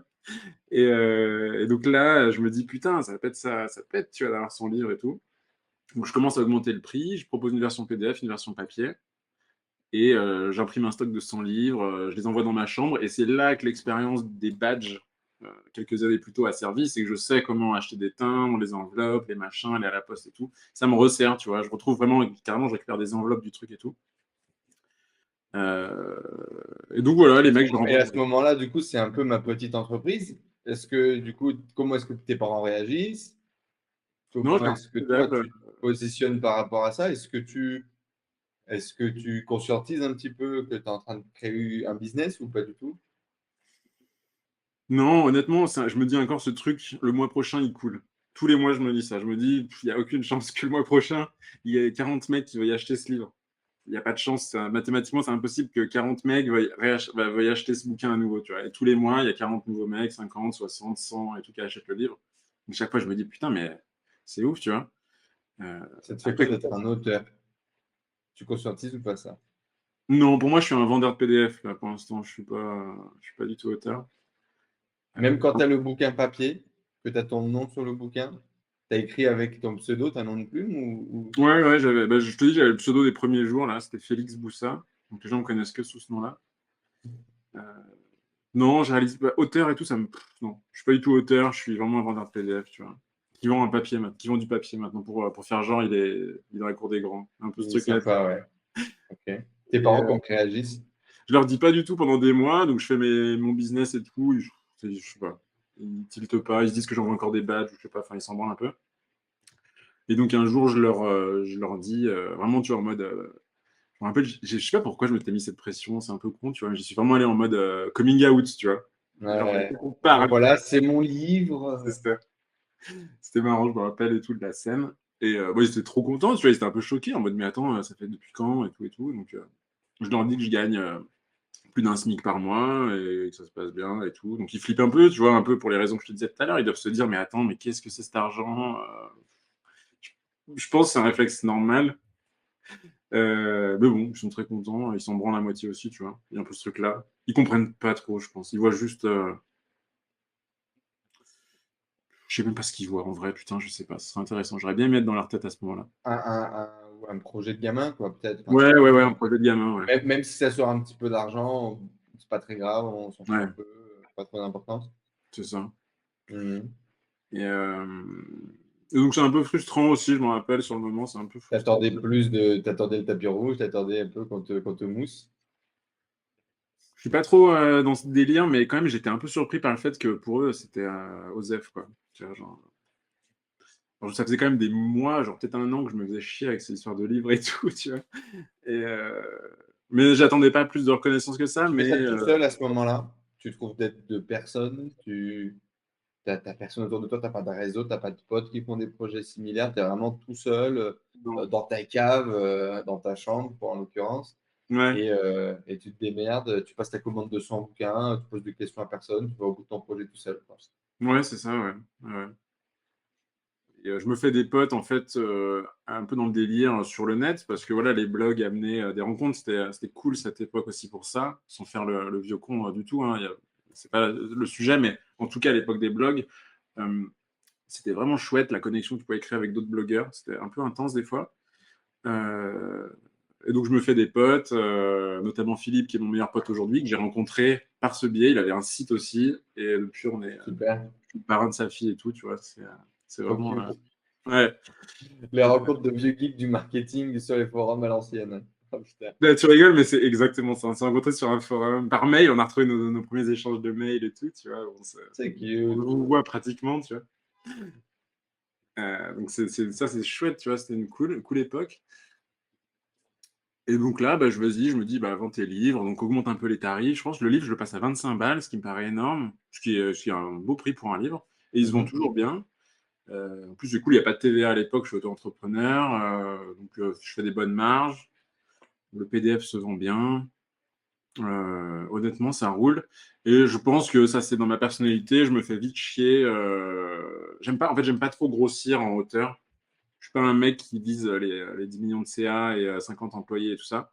J'adore m'élargir, tu vois, horizontalement, avoir plein de projets Tester différents. des choses, toucher un peu à tout, Ouais. etc. Je préfère 10 sources de revenus, 10 petites sources de revenus une grosse un peu clinquante et stylée. Et je Mhm. me dis, bon, bah voilà, c'est cool, je gagne 1500 balles par mois avec ce truc.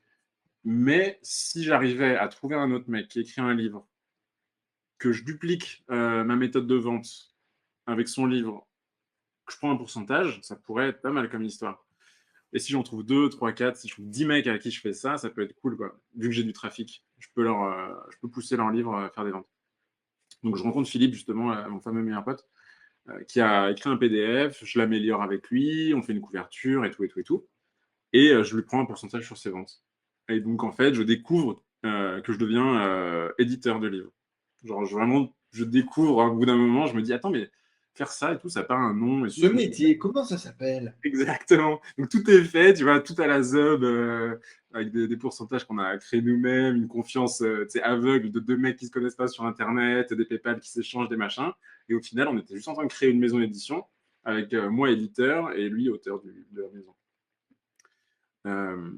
Et donc ça se passe bien, c'est rigolo, c'est cool. Lui, il génère un peu moins, mais c'est quand même bien sympa. Il se fait genre 500 balles par mois avec son livre quand on bosse ensemble. Donc le lancement démarre et ça se passe, il y a des ventes assez rapidement et tout. Lui, il avait déjà sa petite communauté qui s'était faite sur art de séduire, sur des forums de séduction. C'était de la psycho-séduction. Donc c'était aussi une époque où tu pouvais te faire une audience sur les forums, les gens te suivaient, Ouais. connaissaient ton profil et tout. C'était tout un délire, ça. Donc lui, c'était un petit gourou sur le forum. Il avait son blog que je l'ai aidé à améliorer et tout et tout. Et donc, ouais, il fait son petit lancement. Il avait déjà commencé à vendre son truc, donc c'était un semi-lancement, si tu veux. C'était pas vraiment un lancement officiel. Euh, donc ça, c'est cool, c'est une bonne expérience. Je me dis, putain, c'est cool, faut que je trouve un autre mec encore. Faut que je trouve un troisième mec, faut que je trouve un quatrième mec et tout. Tu vois. Je commence à me chauffer un peu sur ce délire de créer une maison d'édition. Et donc, c'est ce que je fais. Je trouve un autre mec. Et là, je me dis, mais je change complètement de sujet. Je me dis, qu'est-ce qui m'intéresse en ce moment? Il y avait la physique quantique, ça m'intéressait. Je lisais plein de trucs là-dessus. Je me dis, putain, il n'y a aucun bon livre. Donc, je cherche un mec qui est capable d'écrire sur ce sujet. Donc, je cherche sur des forums, sur des blogs, sur des sites de geeks. Je cherche partout. Je remue tout Internet à la recherche d'un mec qui serait capable d'écrire un livre de physique quantique. Ce qui, quand j'y repense, est juste, en fait, improbable. C'est une recherche totalement fumée. Tu vois, il n'y a aucune chance que tu tombes sur un mec dispo, compétent, qui te fait confiance alors que je suis juste un mec en slibard dans ma chambre. Ça n'a pas de sens, tu vois. Et je tombe sur un gars qui a. Je savais pas son âge en fait, jusqu'à la fin du truc, je savais pas son âge, mais il s'avère qu'il avait 16 ans, le gars, ou 17 ans. Et il me dit, ouais, ouais, moi j'ai fait un méga tuto sur la physique quantique sur le site du Zéro à l'époque. C'était un site méga populaire pour apprendre le code. Il y avait aussi des articles scientifiques. Son tuto, c'était une bombe nucléaire, le truc, c'était trop bien. Tout le monde adorait son tuto sur la physique quantique. C'était une explication très cool, très simple et tout.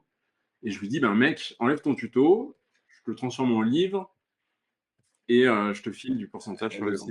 Le site du zéro, d'accord qu'on enlève le tuto Du du zéro, site du c'était à zéro. l'époque, c'était du zéro, c'était full, c'était même pas déclaré ce truc, il n'y avait même pas de boîte derrière, il n'y avait rien, c'était des geeks qui faisaient des trucs entre eux, tu vois, donc Gratuit. ouais, voilà, t'enlevais le tuto, c'était vraiment une sorte de blog pratiquement personnel sur le site du zéro, son bordel, tu vois. Donc le mec, il me dit, vas-y, j'enlève pas le truc sur le site du zéro parce que je les respecte un peu, les gars, mais je te fais une version vraiment, vraiment améliorée du tuto pour un livre et tout. Et donc, on fait ça. Et quand j'y repense, je me dis, putain, mais quelle chance il y avait pour que je tombe sur ce gars qui avait 16 ans, qui écrit un livre de physique quantique. Euh, et en fait, il s'avère que le gars, donc c'est Vincent, Et il est, aujourd'hui, il est devenu PhD en physique quantique. il est polytechnicien, il fait des trucs de fou. Là, il est dans les plus grandes facs américaines, c'est un truc de fou. En fait, j'ai vraiment un coup de chance incroyable, mais genre surnaturel, tu vois, de tomber sur un mec qui va finir dans les plus grandes facs américaines 10 ans plus tard, quoi, c'est fou. Et je sais pas son âge jusqu'à la fin. Je me dis que le mec, il a peut-être 30 balais, machin. Tu vois, je me pose pas la question. Je suis totalement à la zeub sur ce truc-là. Et au moment de signer Oui, de le toute contrat, façon, il a la social proof d'avoir écrit un tuto et que le tuto plaise. Donc toi, tu t'en bats ouais, les couilles, tu te dis, OK, il y a le contenu, on fait complet- le bouquin, quoi. complètement, ouais. Et au moment de signer le contrat d'édition, parce que là, c'est le premier contrat que je fais vraiment, je cherche des modèles sur Oh. Internet et tout, tu vois, là, c'est vénère, là, je deviens vraiment professionnel. Là, tu deviens un entrepreneur, là, du coup. Ouais, c'est ça. Il est obligé de remplir sa date de naissance et il le fait sans aucun problème, tu vois, mais moi, je lis le truc, je fais, what? Il est né, genre, je sais pas, le mec, il est né en 96, 97, je sais pas quoi, tu vois, je pète un câble, je fais, non, le mec, il a 16 ans. Je sais même pas si c'est légal de faire signer un contrat comme ça à un mec de 16 ans, tu vois. Et Ouais, c'est heureusement, en vrai. France, c'est légal, Bon. mais c'est à partir de 16 ans, justement. Et donc, on fait son livre, je l'imprime, et là, pareil, je l'imprime, je l'expédie moi-même en flipboard dans mon. Tu prenais toutes les charges, tu prenais tout à ta charge à ce moment-là, tu avais un peu de cash flow parce que du coup, tu vendais ton propre bouquin et toi, tu investis vraiment dans. Ouais, c'est ça, je prends le risque, ouais.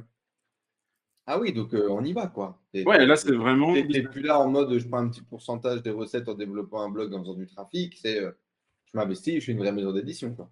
Ouais, c'est ça. Enfin, dans ma tête, c'est pas une maison d'édition, tu vois, je suis encore un mec qui vend des livres bizarres sur Internet et tout.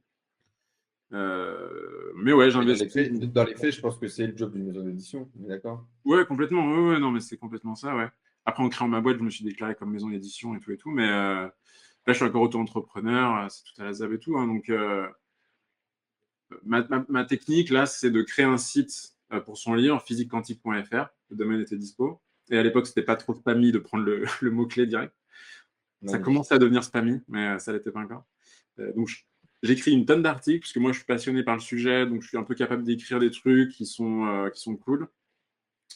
Donc, j'écris plein d'articles, je fous des pubs sur son livre partout, capture de mail, enfin, classico, quoi.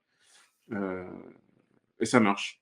Genre, le truc se place, personne n'est sur physique quantique, les articles sont de bonne qualité, et surtout, le truc le plus important, c'est que le livre est d'excellente qualité. On l'a publié en 2000, je sais pas, 2013, peut-être un truc comme ça, fin 2013. Depuis, on a peut-être changé une ou deux lignes, quoi. On a pratiquement rien mis à jour, et il est toujours en. Et aujourd'hui, le type est toujours fier de son bouquin, alors qu'aujourd'hui, il a beaucoup plus d'expérience dans le field. Ouais. Et Et surtout, le truc est toujours numéro un sur Amazon. Du coup, je l'ai mis plus tard sur Amazon, mais aujourd'hui, il est toujours bien numéro un sur Amazon quand tu tapes physique quantique. Il a toujours des 5 étoiles. Les gens, c'est toujours un petit livre de référence sur le sujet pour les gens qui veulent démarrer ce bordel. Donc, c'est incroyable. c'était un bon coup Honnêtement, il y a eu un peu de taf, mais il y a eu quand même un bon coup de chance de tomber sur Vincent, qui est un mec extraordinaire, quoi. Est-ce que déjà à ce moment-là, du coup, tu as le déclic de pouvoir créer un actif qui va travailler pour toi pendant longtemps, pendant que tu dors? Là, je commence à me dire que c'est pas mal parce que ça fait maintenant, ça doit faire 3 ans maintenant que mon livre de psycho continue à me Continue de faire faire. vivre, paye mon loyer, paye tout. C'est incroyable. Mm. Sans effort. Donc, des fois, je remets un peu d'huile dans la machine, je change des pop-up, machin, des conneries, mais globalement, ça reste tranquillou, quoi. Euh, et donc, c'est vrai que c'est l'actif, je pense, le plus génial sur le web, un livre, parce que, tu vois, là, on est en 2022. J'ai complètement abandonné ce livre, ce projet psycho et tout et tout.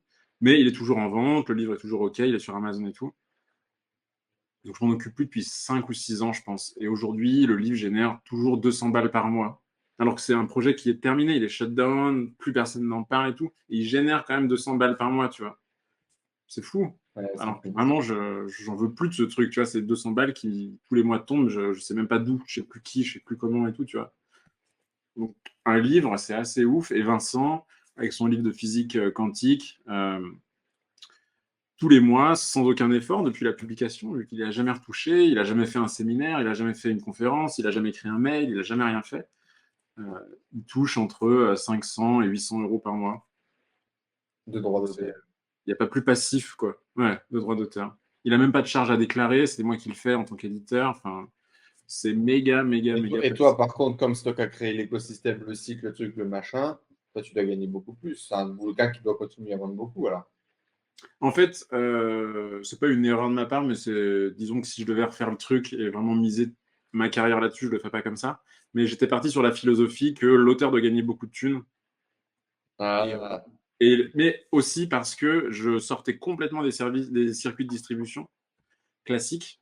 Dans la maison édition normale, en fait, tu donnes sur le camembert là, de la thune à chaque personne. L'auteur, il est genre à 4%. Mhm. L'éditeur, il est genre à 50%, et le reste du gâteau, c'est le distributeur, c'est la logistique, un peu de marketing fait par le mec qui fait la logistique et tout. Donc en fait, si tu gères toi-même la logistique, que tu gères toi-même le marketing, plein de trucs comme ça avec des sites web et tout, et Mhm. du SEO, qui est le trafic gratuit par excellence, le camembert, il est complètement redessiné en fait. Donc moi, je m'étais dit, je vais filer plein de thunes à l'auteur, le mec sera content, fidèle, il va faire d'autres bouquins et tout et tout. Et moi, je prends, en gros, on fait moitié-moitié, quoi. C'est un peu ça l'idée. Donc sur chaque livre, je gagnais pas beaucoup de thunes. Ce qui tirait vraiment la maison d'édition en avant, c'était mon livre à moi. J'en ai écrit 2 en fait. J'en ai écrit un autre entre-temps sur l'informatique, qui a rapporté du pognon aussi. Et donc c'est vraiment ces 2 livres-là qui étaient mon gagne-pain et tout et tout. C'est fou. Et c'était super sympa quand même d'avoir des sous via les autres livres des auteurs, quoi. Ils se Donc cumulaient. là, aujourd'hui, notre expert en devenir, notre expert qui est devenu euh, expert en physique quantique, il continue de toucher des droits d'auteur aujourd'hui, en 2022, Ouais, alors qu'il a écrit un bouquin à 16 ans. ouais, c'est ça. C'est incroyable. Ouais, il gagne toujours la même, il a jamais touché moins de 500 balles par mois. Ouais. Donc ça c'est cool. Ouais. C'est magnifique. Et donc, du coup, ça t'embraye directement dans ton futur métier, dans tes futurs projets, ou pas? Ou il se passe des choses encore entre deux? Parce que tu es encore jeune à ce moment-là. Ouais, bah là, du coup, on arrive en 2014 quand on publie le livre de Vincent, de physique quantique. Et là, je commence à me dire, je commence à payer pas mal de frais. Il y a des livres à acheter, il y a des timbres, il y a plein de merdier et tout. Et là, je me dis, vas-y, arrête l'auto-entreprise et puis crée ta SARL, quoi. Donc là, c'est quand même un gros gap psychologique parce que tu as des frais fixes importants, tu as de la compta, tu as plein de merdier Ouais, t'as infect. une vraie boîte, entre guillemets, quoi. Ça y est, tu as ta vraie boîte, ouais, avec tout ce qui va avec. Par Donc, contre, ça y est, à ce moment-là, tu es un entrepreneur. Tu es un entrepreneur, tu es un éditeur de livres. Est-ce que ce truc d'identité, c'est un truc sur lequel tu butes? Est-ce que tu te poses des questions ou pas du tout? Non, pas trop. Honnêtement, je suis encore aujourd'hui, en vrai, tu me diras, je suis entrepreneur, je te dirais oui, mais je suis surtout un mec qui fait des trucs, quoi. Tu vois, je suis pas. J'ai aucun problème avec cette étiquette entrepreneur, hein, c'est factuellement le cas, mais dans ma tête, je suis toujours un mec qui fait des trucs. Ces trucs peuvent se casser la gueule demain, et je peux avoir une très bonne idée après-demain. Et enfin, il y a ce truc-là. Du coup, je suis pas du tout en mode sky is the limit, vas-y, entrepreneur et tout à fond. Je fais mes trucs, je vois que ça rapporte un peu de sous, je me fais bien plaisir aussi, c'est cool. J'ai un peu de code à faire, j'écris, j'apprends des trucs à des gens. C'est un peu le rêve, tu vois. Je suis toujours en calbar dans mon. C'est ton triangle à toi, quoi. Ouais, c'est un peu mon triangle à Apprendre moi. des trucs à des gens, gagner des sous et te faire plaisir dans le process. Ouais, c'est tout ce que j'aime. Du coup, je me pose pas tant de questions, tu vois, sur le moment. Je crée ma boîte, ça c'est bien stressant, les papiers, les machins, je découvre un peu ça.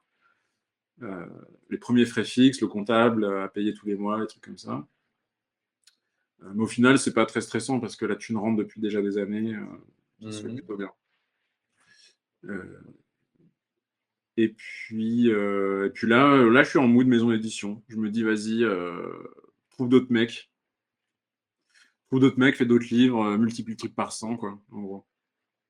Refais 100 fois ce que tu as déjà fait et t'auras un truc qui a de la gueule, quoi.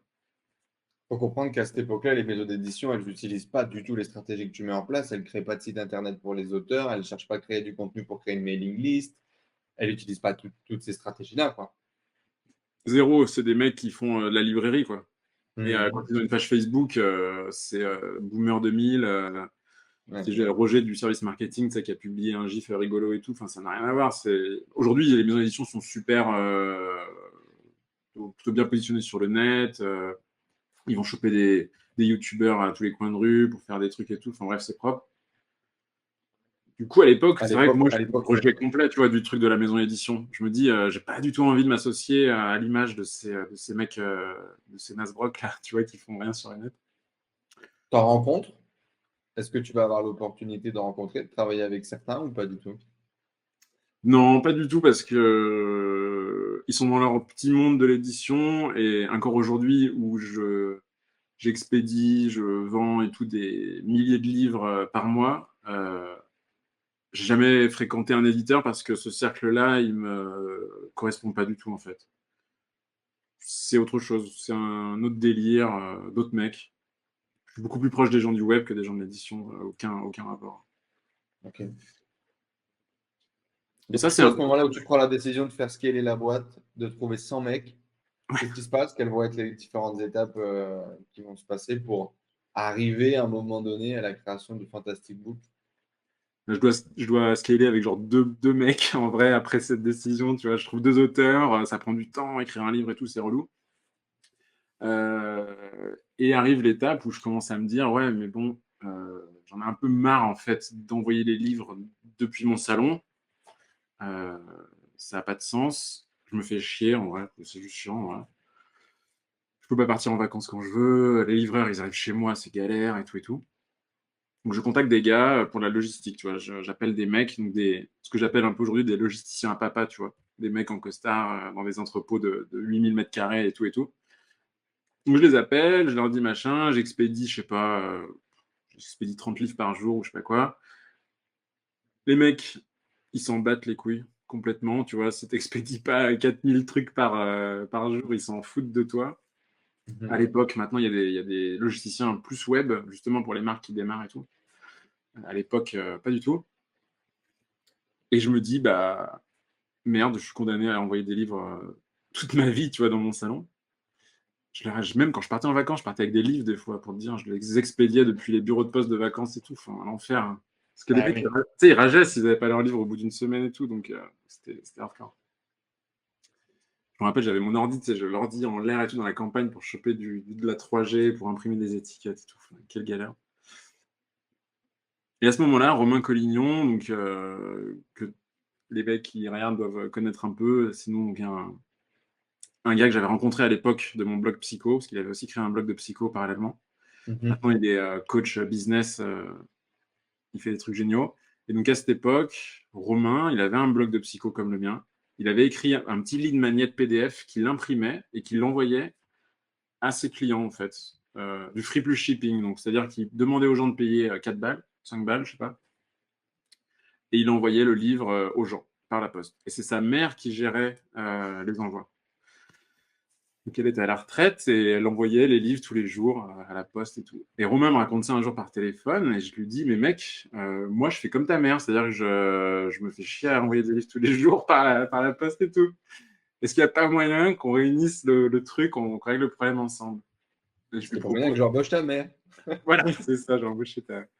C'est ça. Non, je lui dis, bah, non, je vais licencier ta mère du coup, parce que je peux récupérer tes livres. Euh, Et là, je t'avoue que je sais pas comment j'ai géré le truc dans ma tête. Je me faisais chier à envoyer des livres dans mon salon. Et je dis à Romain, Je vais donne-moi ton envoyer livre. plus de livres. Ouais, c'est Voilà, ça. c'est ça, j'ai envoyé plus de livres. Je vais me faire chier avec ton livre en plus dans mon salon, tu vois. Donc c'est ce qui se passe. Il me dit, bah grave, vas-y, on fait ça. Donc je prends son livre et je commence à l'expédier. Mais je pense que dans ma tête, je me dis, mais si je trouve un autre Romain, puis un autre, il y a peut-être moyen que je prenne un petit local ou un truc, je sais pas. Enfin, tu vois, c'est hyper flou le bordel à l'époque. Mais du coup, je m'emmerde avec le livre de Romain, entre guillemets. Enfin, Romain, si tu m'écoutes, mais Dédicace c'est à un Romain. plaisir. C'était cool. Et du coup, voilà, je continue. Et puis, il y a un autre mec qui me contacte et qui me dit, ouais, moi, j'ai besoin d'aide pour ma logistique et tout. Donc, je fais, ah putain, il y a peut-être un truc à faire. Et là, je me sors un peu les doigts et je prends un local sur Lyon. Donc, je suis enfin plus chez moi pour envoyer des livres. Mais c'est toujours moi qui envoie les livres, par contre. Donc, tous les jours, je vais imprimer mes Tu vas au étiquettes. local et tu fais ta petite poste, ta petite Ouais, popote et machin. exactement, ouais. Donc, ça, c'était déjà une belle étape. Euh, Et un- le passage de l'auto-entreprise à la boîte, euh, financièrement, tu vas t'en sortir. Tu vas te salarier. Comment est-ce que tu vas te rémunérer? Et, et comment est-ce que tu vas gérer ce truc de l'argent, de la rémunération, des finances? Est-ce que tu as des appétences, des objectifs financiers? Est-ce que tu te mets un salaire minimum et tu cravaches et tu es OK avec ça? Est-ce que tu as des ambitions derrière, financières ou de vie ou de lifestyle ou je sais pas trop, tu vois? Comment est-ce que tu gères cet aspect-là? Ouais, je pense que j'ai deux visions liées à la thune. La première, c'est d'avoir toujours. Mon premier objectif, c'est Jean d'ailleurs qui le disait sur son blog, qui m'avait inspiré là-dessus, c'est toujours d'avoir disons 6 mois déjà de salaire Mmh. disponible. Euh, Tu dors beaucoup mieux la nuit. Et puis quand tu as 6 mois Mmh. de salaire, tu peux te dire, vas-y, je vise 1 an de salaire. Et là, tu dors plutôt bien la nuit, du coup. Tant que t'as pas, tant que j'ai pas eu 1 an de salaire, je dormais pas très bien la nuit, je pense. Un an de Ok. salaire de côté. Et c'est un petit salaire, donc je pense que j'étais à 1500 balles x 12. Et c'est ce qu'il me fallait sur le compte bancaire de la boîte pour être serein, quoi. Donc, premier D'accord. objectif de thune, c'était aller à 20 000 balles sur le compte de la boîte. Je suis trop bien. C'était le premier challenge de la SARL. Mhm. Niveau lifestyle, moi je suis un mec qui dépense peu. Ce que j'aime, c'est juste la liberté quand j'ai envie de faire un truc, je le fais. Donc ça, c'était pas un challenge incroyable. Ça allait bien avec l'idée d'avoir 20 000 balles de côté, si tu veux. T'as 20 000 balles de côté, c'est de la sécurité, puis c'est du kiff aussi. Donc finalement, l'objectif était assez simple. C'était 20 000 balles. Euh, Et donc, salarié, tu te mets salarié à 1,5 par mois, quoi.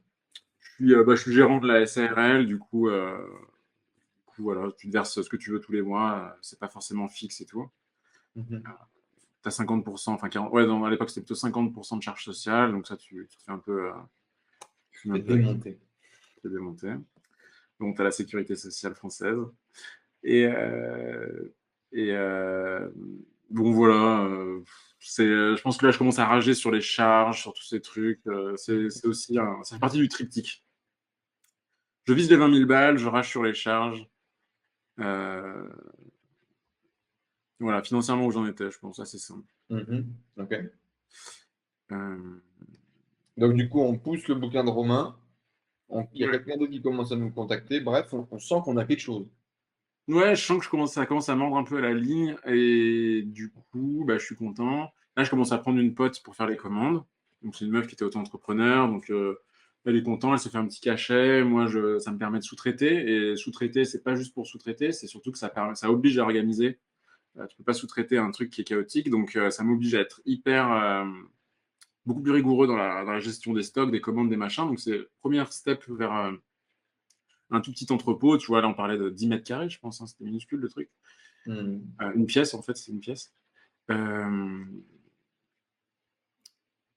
et puis voilà, ça continue tranquillou comme ça. Et en fait, un moment, je me casse de l'endroit où je suis. C'est une espèce de truc partagé avec plein d'entreprises et tout. Ça se passe pas super bien. Et je trouve, à l'époque, ce qui me paraissait être le meilleur plan du monde, et c'était un kiff, tu vois, c'était une cave en sous-sol avec des soupiraux, ou des soupirails, je sais même pas si on dit soupiraux. Tu sais, à la new-yorkaise, en gros, tu vois les pieds des gens. Mhm. Dans ta cave, tu vois les pieds des gens sur le trottoir, en fait, tu vois. Un peu Brooklyn style. Donc je trouve ça à Lyon. C'est une cave qui me coûte 300 balles par mois. Elle a de l'électricité. Je vois les pieds des gens. Il y a de la lumière naturelle. Et je me dis, putain, mais meilleur endroit au monde pour installer une base logistique, quoi. Donc Ok. là, je me développe vraiment dans cette cave. C'est mon premier. Là, c'est là que je me dis, ok, j'ai une C'est la boîte bas de cave. logistique. Exactement, exactement ça. Non, mais vraiment, cette cave, je me suis dit, là, j'ai une boîte de logistique, tu vois. J'ai envie de faire une boîte de logistique, en tout cas.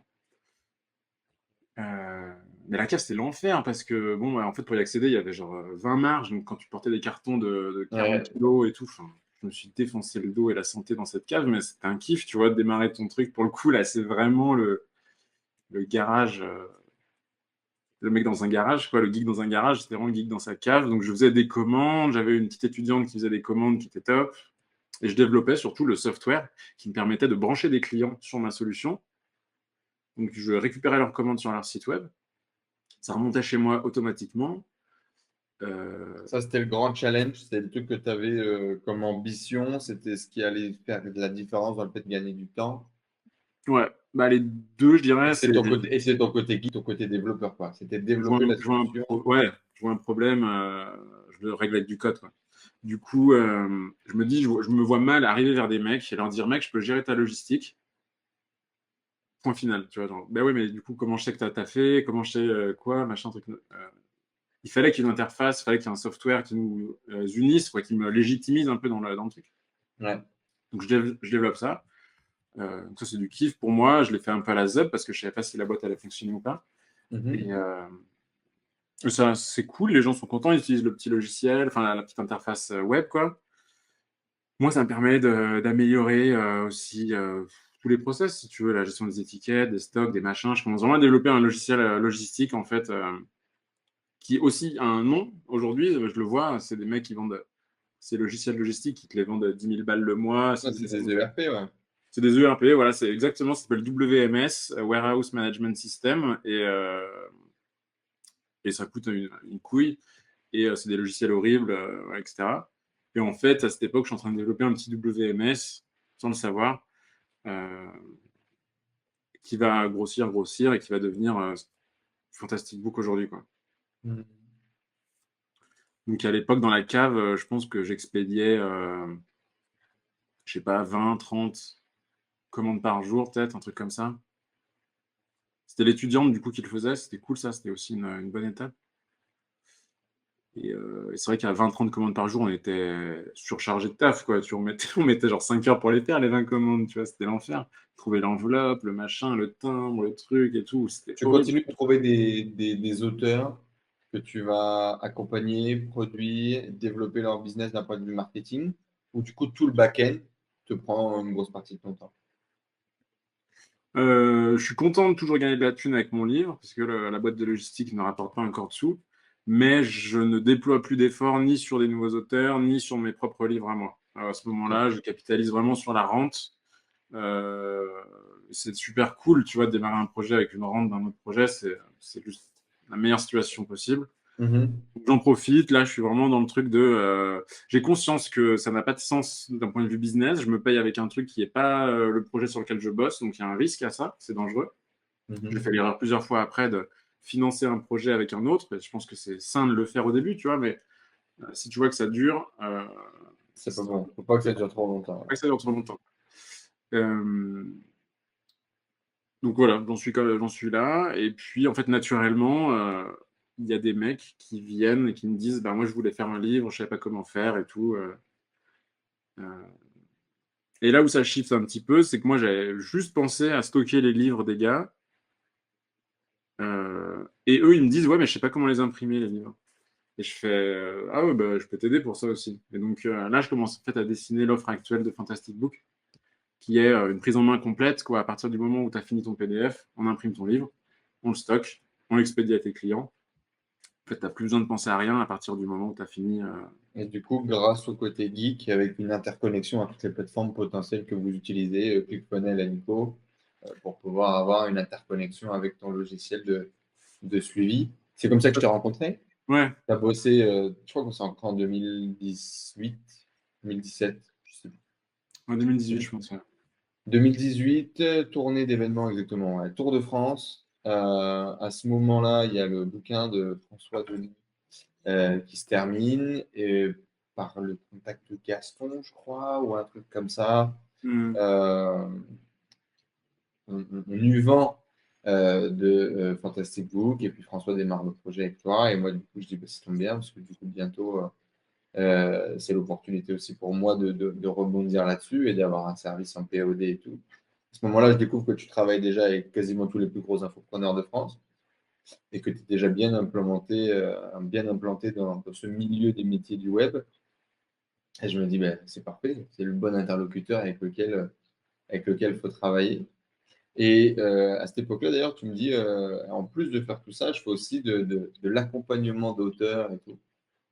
Euh, mais je crois qu'à ce moment-là, je ne comprends pas en fait ce que tu fais. Pour information, c'est la première fois que j'ai Stéphane autant de temps et je découvre son histoire avec vous. Et donc, du coup, je pense que ce qu'il faut faire après ce rendez-vous, c'est parce que moi, je compte réécrire mon bouquin, le remarketer, parce que j'ai écrit ça avec deux pieds, il y a encore des fautes, et c'est mal marketé, puisque ne serait-ce que la couverture est dégueulasse. Et du coup, j'aimerais faire une nouvelle version, et puis pousser une nouvelle version. Et en fait, ben, j'imagine que tu es le client parfait, en fait, tu es le partenaire parfait pour faire ce genre de projet.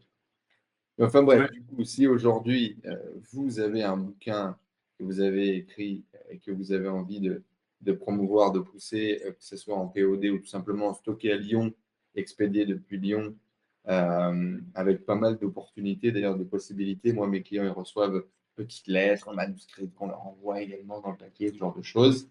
Euh, qui est Fantastic Book, on vous mettra un lien tout simplement dans la description, bien évidemment, peut être le partenaire idéal pour développer votre business de bouquin. Voilà, moi c'est comme ça en tout cas que je t'ai rencontré. Et donc du coup, tu as développé de plus en plus cette partie logistique, cette partie print on demand. Et au final, tu as fait toute la chaîne, quoi. exact. Ouais. Du coup, on parlait un peu de Fantastic Book, de ce que tu as développé. Et c'était quoi les grandes étapes entre finalement le développement de ce connector, cette prise de décision d'imprimer, de faire du POD, d'accompagner les gens qui ont un PDF jusqu'au processus final. C'est quoi les grandes étapes qui nous amènent jusqu'à 2022? Par quelles grandes étapes tu es passé? En fait, j'ai découvert qu'avoir une boîte de logistique, c'était pas comme vendre des PDF sur Internet. C'est-à-dire que pour scaler, c'est galère quand même, c'est un peu plus galère. Je dis pas que c'est facile de scaler sur des business en ligne, mais Il y a t'as moins pas de la contraintes. problématique de l'immobilier, t'as pas la problématique de la main-d'œuvre, un peu moins, etc. Donc en fait, entre 2018 et 2020, 2021, le gros du taf, ça a été comment je fais pour accepter des nouveaux clients sans foirer la qualité de service, sans me niquer la santé, voilà, en gardant des conditions de travail cool pour tout le monde et tout et tout. Tu es arrivé à un moment donné un peu de burn-out, tu bossais comme un chien pour pas grand-chose tout seul et tu en avais ras le cul, ou tu n'as jamais connu ça justement parce que tu anticipais le problème et tu pas tombé là-dedans? Alors travailler comme un chien pour rien, c'est pas arrivé parce qu'on a toujours eu la chance d'avoir des nouveaux clients. En fait, on avait des problèmes de riches en fait. On avait des nouveaux clients régulièrement. C'était ça le problème, c'est que il y a un gars qui nous contactait et qui disait bah moi je vais vous livrer, j'aimerais vous faire imprimer 1000-2000 livres. Et moi je regardais l'espace qu'on avait, donc j'avais quitté la cave pour un autre petit local à Lyon. Je Mhm. regardais autour de moi, je disais à mon équipe, je disais, mais où on va stocker ces cartons en fait? C'est juste pas possible. Là, on en a du sol au plafond, on a tout optimisé et tout. Comment on fait? Et donc là, à chaque fois, on était dans la situation de, bah, on va pousser les murs, quoi, littéralement. Donc on va changer toutes les étagères, on va tout tourner dans tous les sens, on va foutre des trucs à droite, à gauche, machin, on va changer tous les bureaux. Et donc au moins 3 fois, on a suroptimisé le merdier. Euh, donc on était dans un local de 45 mètres carrés. Euh, et on expédiait à ce moment-là 4, 5, 6 000 commandes par mois.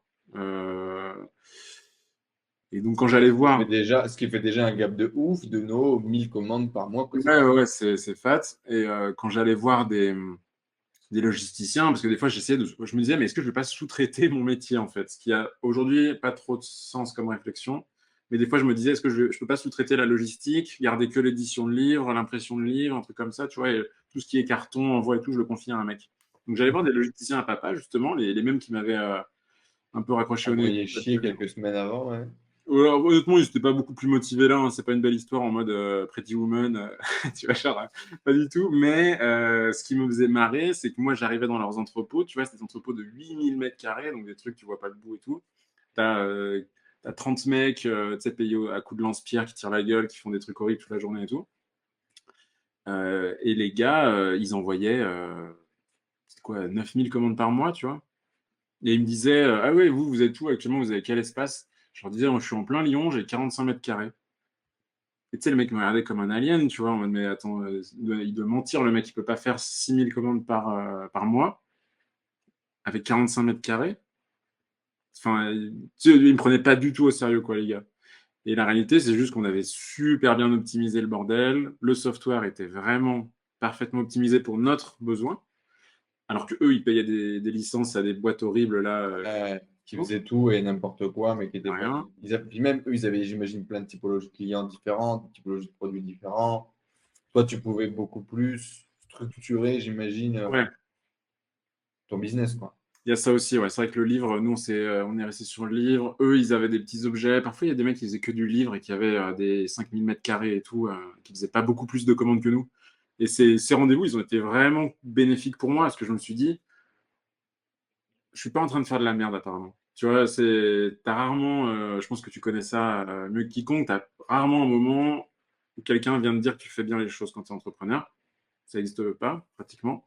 Tu as la validation de tes clients, de tes proches et tout, mais ça pas, c'est pas la validation du maître d'école ou quoi qui te dit bravo, tu as une bonne note. Tu vois, c'est autre chose, T'es hein. pas allé chercher des mentors dans ton milieu, à qui justement tu as pu aller chercher des conseils, à qui justement tu as pu prendre des feedbacks d'expérience, des choses comme ça. Pas tout, non, pas trop. Je suis pas trop j'ai pas trop ce réflexe-là, en fait. Ouais. Je fais mon truc dans mon coin, en fait, à chaque fois, tout le temps. Et du coup, c'est vrai que le fait de voir des mecs en costard de 50 balais et tout, dans leur situation avec ces 9000 commandes mois dans des immenses entrepôts de merde avec des gens mal payés et tout, je me suis dit, putain, on est en train de faire un truc cool, là. Apparemment, on est sur la bonne voie et on peut s'en sortir bien, tu vois, on peut faire un joli business. Et donc, on a fini par grossir, et puis, à un moment donné, ça a craqué, on pouvait plus, juste physiquement, plus stocker quoi chez nous. Donc, on avait des entrepôts à côté, mais que pour le stock un peu lent ou qui allait s'écouler plus tard, mais ça suffisait pas. Et donc là, c'est en fin 2021 seulement qu'on a déménagé dans un grand entrepôt. Enfin, le vrai entrepôt qui a une gueule d'entrepôt logistique Ouais. et tout ça, quoi. Ouais, c'est ça. Donc là, on revit, tu vois, c'est cool. On garde toute notre agilité, quoi, même si le mot il est un peu naze, mais on garde notre côté suroptimisation. Il parlera à tous les techs, t'inquiète pas. Voilà, c'était un peu ça le truc. On garde vraiment notre côté où on suroptimise tout et on se paye pas le luxe de parce qu'on a beaucoup d'espace, on fait de la merde comme dans les On mecs. commence à faire les erreurs des autres. Ouais. Donc là, on se restreint. On a la chance d'être dans un entrepôt qu'on peut louer partiellement en plus. Donc ça, c'est génial. On rachète, enfin, on reloue des parcelles de plus en plus grandes selon nos besoins. C'est juste génial. Donc aujourd'hui, voilà, on est sur une surface de, disons, 200 mètres carrés, enfin, grosso merdo, un truc comme ça, qui est déjà grande pour nous, parce qu'on continue à la suroptimiser, quoi. On est des gros bourrins de suroptimisation. Ça n'a pas d'intérêt, en fait, d'avoir des coûts fixes de malade. Et Pour rien, aujourd'hui, quoi. ça fait combien de commandes par mois? Aujourd'hui, tu veux dire? Hmm. Aujourd'hui, on est sur des mois qui ont bien fonctionné. On va être à 7000, 1000 commandes par mois, des trucs comme ça. Sur des mois moins bons, on va être à 4 5000. C'est quoi les plus belles histoires d'auteurs que tu as pu accompagner, que tu as pu aider à se développer? Peut-être que notre audience connaît ou pas. Bon, déjà, il y a ce truc sur la physique quantique qui est quand même incroyable. C'est une magnifique anecdote, mais est-ce que tu en aurais d'autres? Soit de gens que tu as tout simplement édité, imprimé, soit des gens que tu as accompagnés, peut-être un peu plus dans le process aussi. En fait, quand j'avais la maison d'édition, donc disons c'était en 2015, j'avais embauché ma première salariée à ce moment-là. Euh, et typiquement, c'était l'erreur dont je te parlais, c'est que, ça j'en ai pas parlé, mais j'avais développé un petit plugin WordPress qui me rapportait de la thune tous les mois. Enfin, pas mal de thunes, 2000 balles par mois tous les mois. Et j'avais utilisé cet argent pour financer le CDI de la Ok. salariée en question. La Et maison le WordPress, là, c'était en rapport avec ton job, rien à voir. C'était le WordPress, comment ça? le plugin WordPress que tu as dû. Ah, oui, j'avais besoin d'un quiz pour faire un quiz sur WordPress à l'époque. Il n'y avait pas de plugin très intéressant. Je voulais faire un quiz à la BuzzFeed, tu sais, vraiment, c'était la grande, grande, grande époque des quiz BuzzFeed où tu. Smart. Ouais, donc j'ai Donc, développé. bref, comme tu devs, tu développes ton petit plugin WordPress pour toi, tu décides de le Ouais, mettre sur le store et le truc se vend. ouais, voilà, ça, ils se vendent très bien sur le monde entier et tout, donc c'est cool. Euh, et donc, j'utilise l'argent de ça pour financer le CDI. Enfin, l'argent, voilà, c'est l'argent, ça reste 1 euro dans la caisse, mais le flux, en tout cas, je le vois comme ça dans ma tête. Mhm. Le truc, c'est que le plugin, j'ai pas trop le temps de m'en occuper, j'ai moins de motivation, les revenus baissent, et donc le CDI est un peu menacé à ce moment-là. Et je préfère dire à la personne, écoute, voilà, j'en ai une toute petite boîte, c'est un peu le jeu, quoi. Désolé, mais il faut qu'on arrête là. J'ai pas envie de cramer de la trésor, si tu veux, pour faire survivre un emploi qui génère pas la thune qui coûte, quoi. Consomme. Ouais, exactement. Euh, Donc on arrête, c'est un licenciement, donc c'est pas très drôle parce que c'est jamais drôle de licencier quelqu'un, c'est pas drôle quand tu c'est ton premier salarié, c'est pas drôle quand tu t'attaches à la personne, enfin bref, c'est pas une bonne période du tout. Ouais.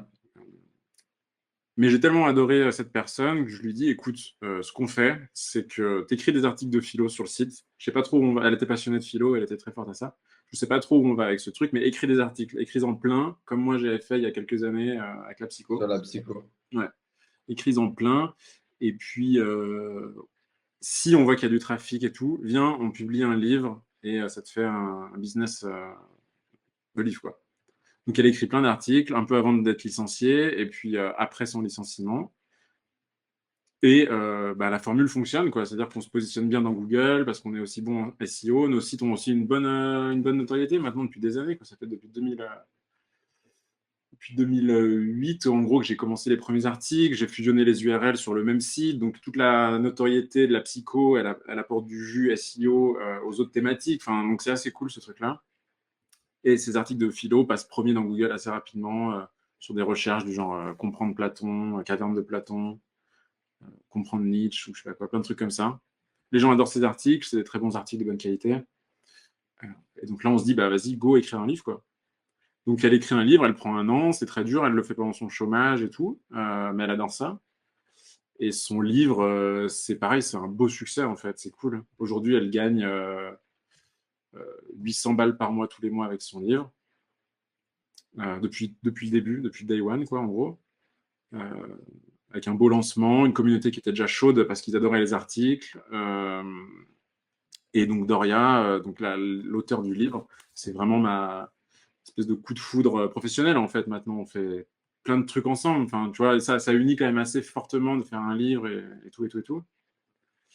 Et donc là, on C'est a fait cool un... que tu aies réussi à transformer cette épreuve de merde qui est le premier licenciement en une belle histoire Ouais, d'un projet derrière, quoi. c'est ça. Finalement, à appliquer ce que tu savais faire, qui était créer du trafic, créer un bouquin et le commercialiser.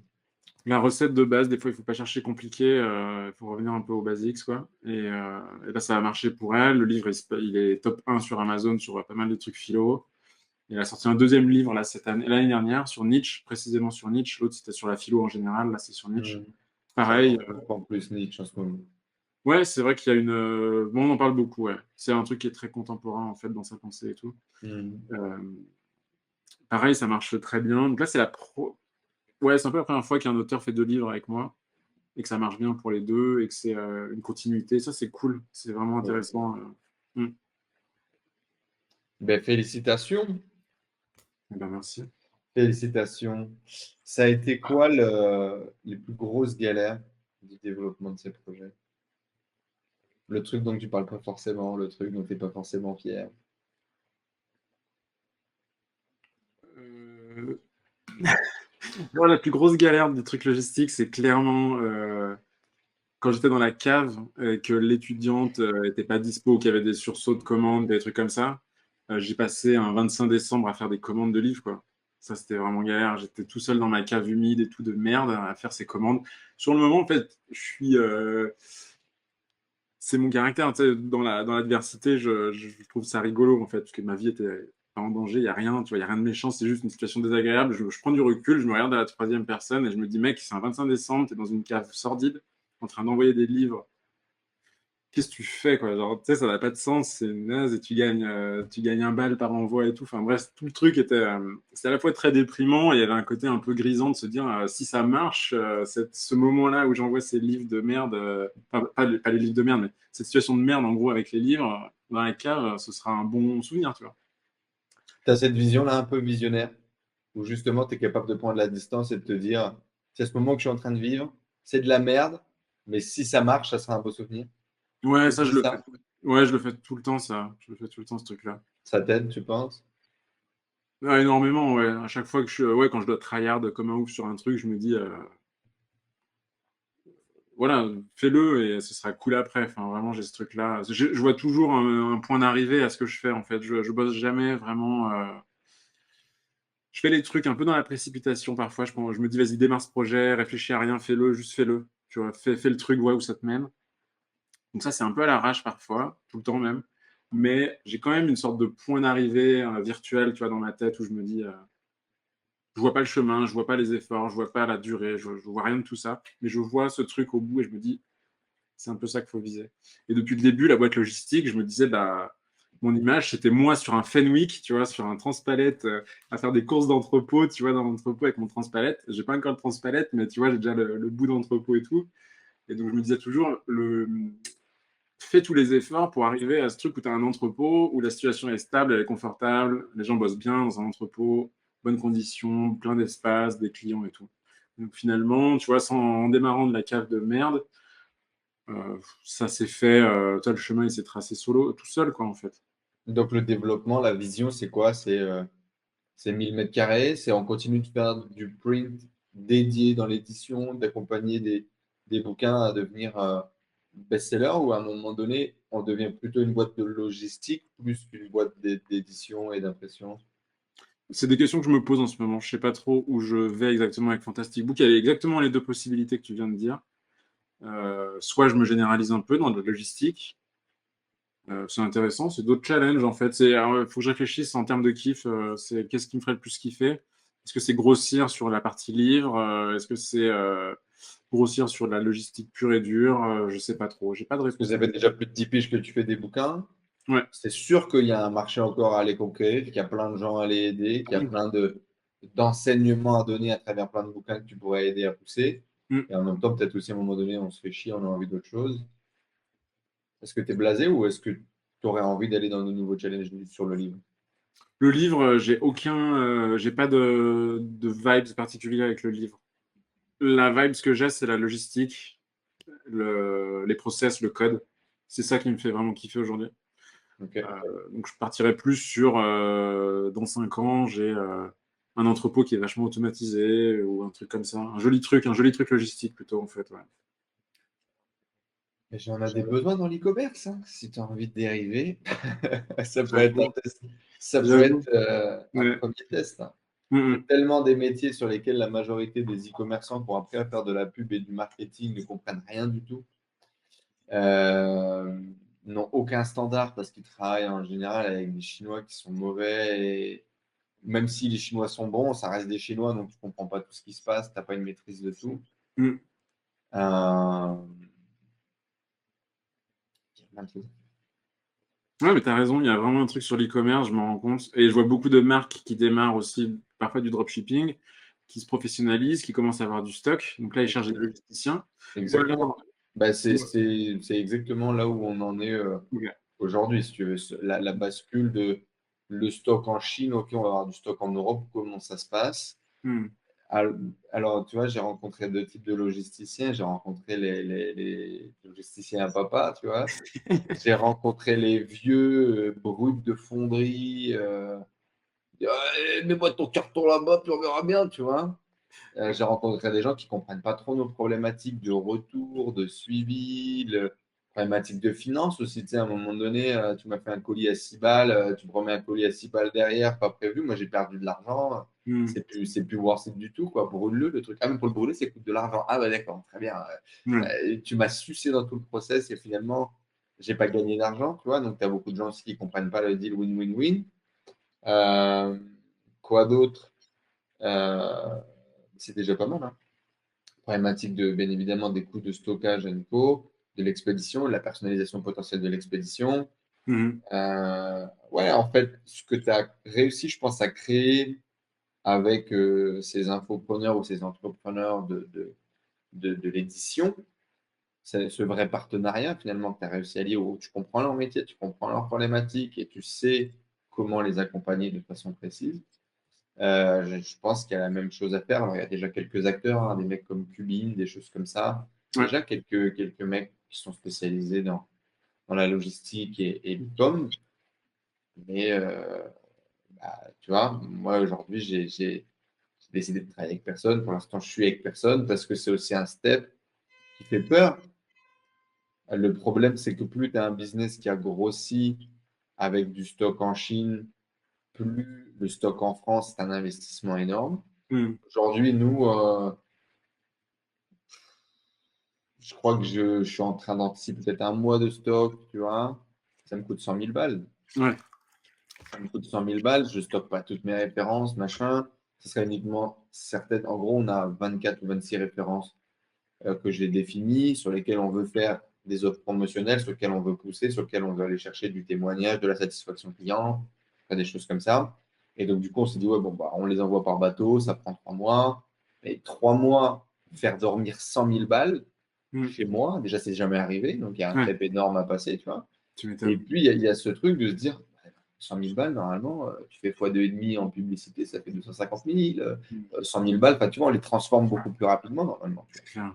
Mhm. Donc, c'est d'autres problématiques, c'est des vraies peurs. Donc, si typiquement la logistique, je pense que d'un point de vue e-commerce, il y a beaucoup de marques qui se lancent aujourd'hui, effectivement. Il y a beaucoup de DNVB, comme on les appelle, tu Mhm. vois, ces marques un peu monoproduits et tout, qui se lancent et qui n'y connaissent rien, n'y connaissent rien du tout. Ouais, mais je pense que c'est encore plus dur pour toi que pour les DNVB, là, les Digital Native Brand et tout, parce Ah que oui, eux, ils démarrent souvent de zéro. Ils ont exact. cette vibes très made in Europe, made in France et tout, dans le meilleur des cas, parce que ça fait partie de leur branding souvent. Et Ouais. toi, c'est vrai que tu arrives avec déjà un gros bulldozer. Ah oui, oui. Moi, je suis un enculé qui fait que du Made in China et qui vend déjà beaucoup de références et galère.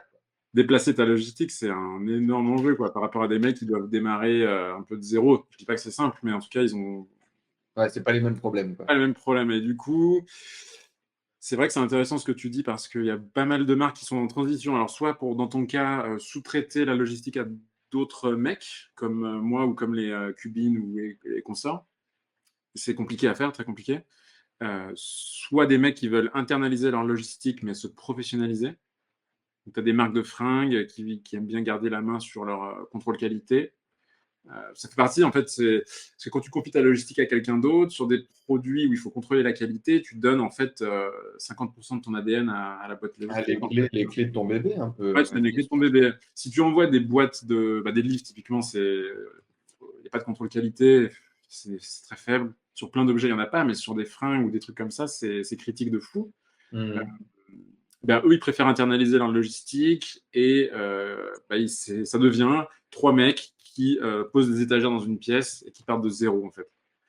Et ça, c'est aussi intéressant, tu vois, accompagner ce Ah genre bah de... ça, je pense qu'il peut y avoir aussi tout un truc là-dessus, effectivement, sur la vente de formation, sur l'accompagnement, sur le fait Mhm.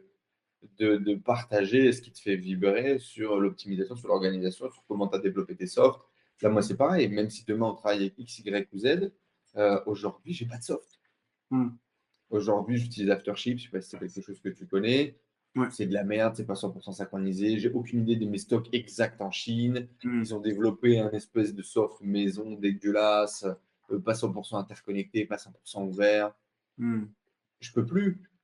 Je Ouais, peux normal. plus. Tu vois, on arrive à faire 400, 500, 600 000 euros de vente par mois. On peut plus travailler comme des gitans, en fait. Ça Ouais. marche plus, tu vois, c'est plus suffisant.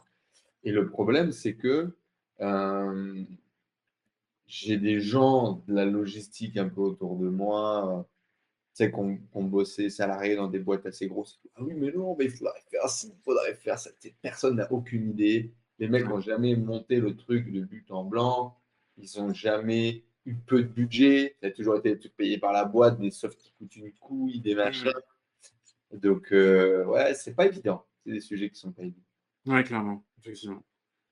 Eh ben, peut-être que dans le futur, on parlera de la prochaine solution e-commerce de Stéphane sur cette chaîne YouTube. En tout cas, Fantastic Book disponible dans la description juste en dessous pour imprimer, envoyer vos livres et vous aider à transformer votre bouquin en best-seller.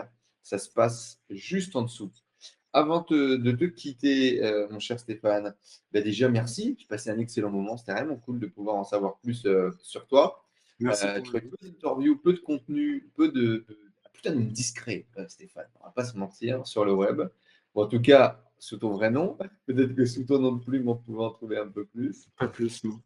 Euh, Si tu avais un conseil, un truc qui vraiment t'a marqué, qui a fait la différence dans ton aventure entrepreneuriale, ça serait quoi?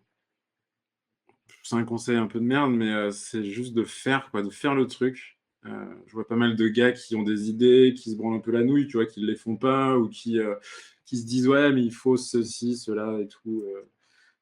C'est aussi Orelsan, tu sais, il dit, si tu veux filmer un truc, il faut juste une caméra, c'est ça.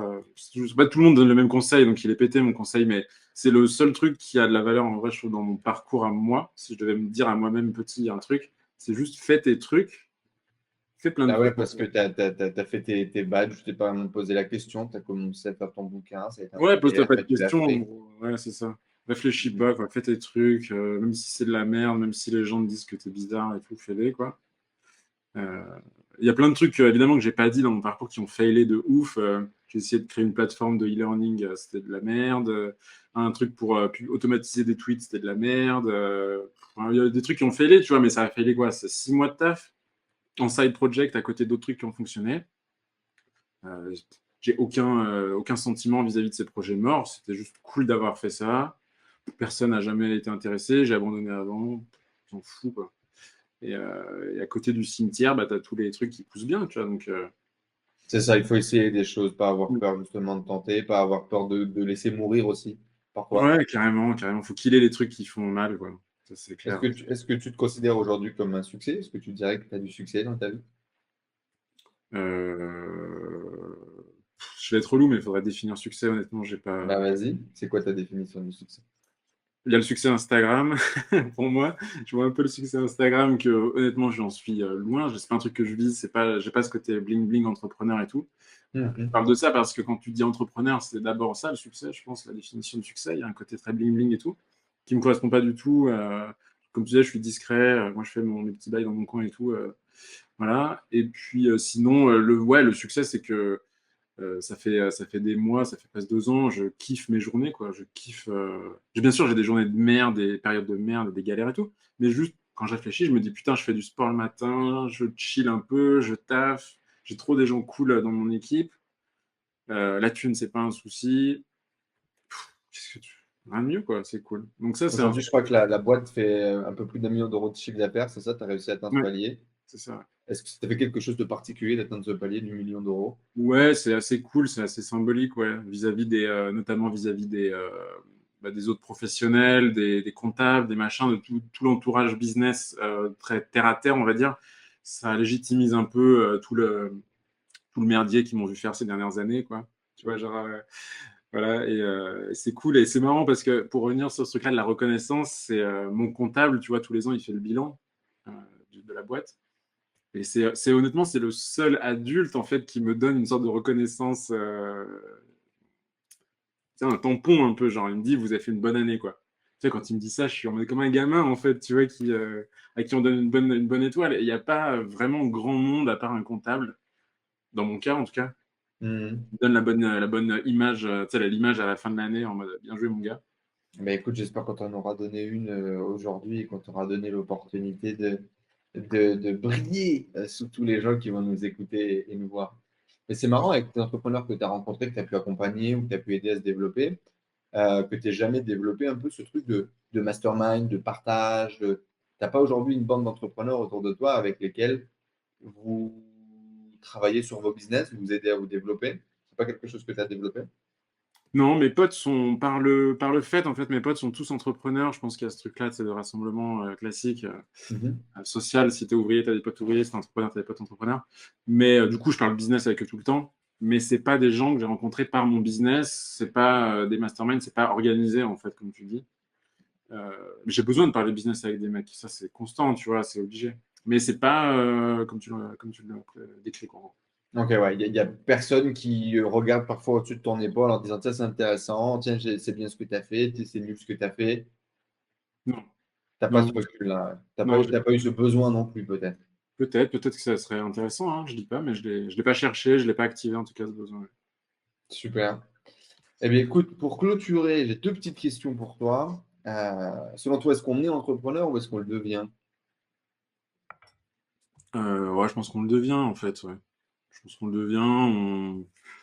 Je pense, je suis pas né entrepreneur, j'ai jamais. Tu sais, le mot, comme tu me disais, en fait, le mot a popé très tard dans ma tête, donc je pense qu'on le devient parce qu'on fait des trucs, faire des trucs, en gros. Mm. C'est quoi ta définition d'une tribu? Une tribu, c'est un truc auquel j'appartiens pas trop du coup. Euh, Bonne question, je sais pas, une tribu. Objectif commun, je dirais. Pour moi, c'est ce qui me donnerait envie d'appartenir à une tribu. Un objectif commun, ouais. Et Stéphane, en faisant partie de ces interviews, tu fais maintenant partie de notre grande tribu à Trop tous. bien. Et c'est avec grand plaisir qu'on t'accueille. Et si bien évidemment, vous aussi, vous voulez rejoindre la tribu, le lien est dans la description. Les portes vont ouvrir d'ici quelques jours. Donc inscrivez-vous, laissez votre email et puis rejoignez notre club d'entrepreneurs, notre société presque secrète qui met en connexion et qui aide à faire collaborer les entrepreneurs pour faire exploser leur business. Ça se passe juste en dessous. Cliquez sur le lien et puis également allez découvrir le travail de Fantastic Book et allez faire imprimer vos bouquins, allez vendre des bouquins par centaines et participer du coup à votre ascension et à l'ascension de Fantastic Book. Stéphane, merci beaucoup. C'était un vrai Merci plaisir de beaucoup. t'avoir aujourd'hui. Je suis content de t'avoir découvert un peu plus en profondeur, avoir découvert un peu ton histoire de geek, hyper inspirant, vendre des PDF et comme quoi ça peut amener à pas mal d'ambition, de projet. Ça peut faire émaner vraiment, vraiment beaucoup de choses. C'est ce que vrai. je trouve intéressant aussi. C'est-à-dire que tu as réussi à craquer finalement les codes du web assez vite. Tu t'y es pas du tout cantonné. Tu pourrais très bien aujourd'hui te branler la bite en buvant des mojitos quelque part sur une île déserte et avoir le lifestyle Instagram peut-être en gagnant 5000 balles par mois. Mais ce n'est pas ce que tu as décidé. La vision du Fenwick, on te la souhaite. Et puis, on te donne rendez-vous dans une prochaine épisode, peut-être bientôt. Avec plaisir. Merci beaucoup, Enzo. Merci, ciao, ciao, bye.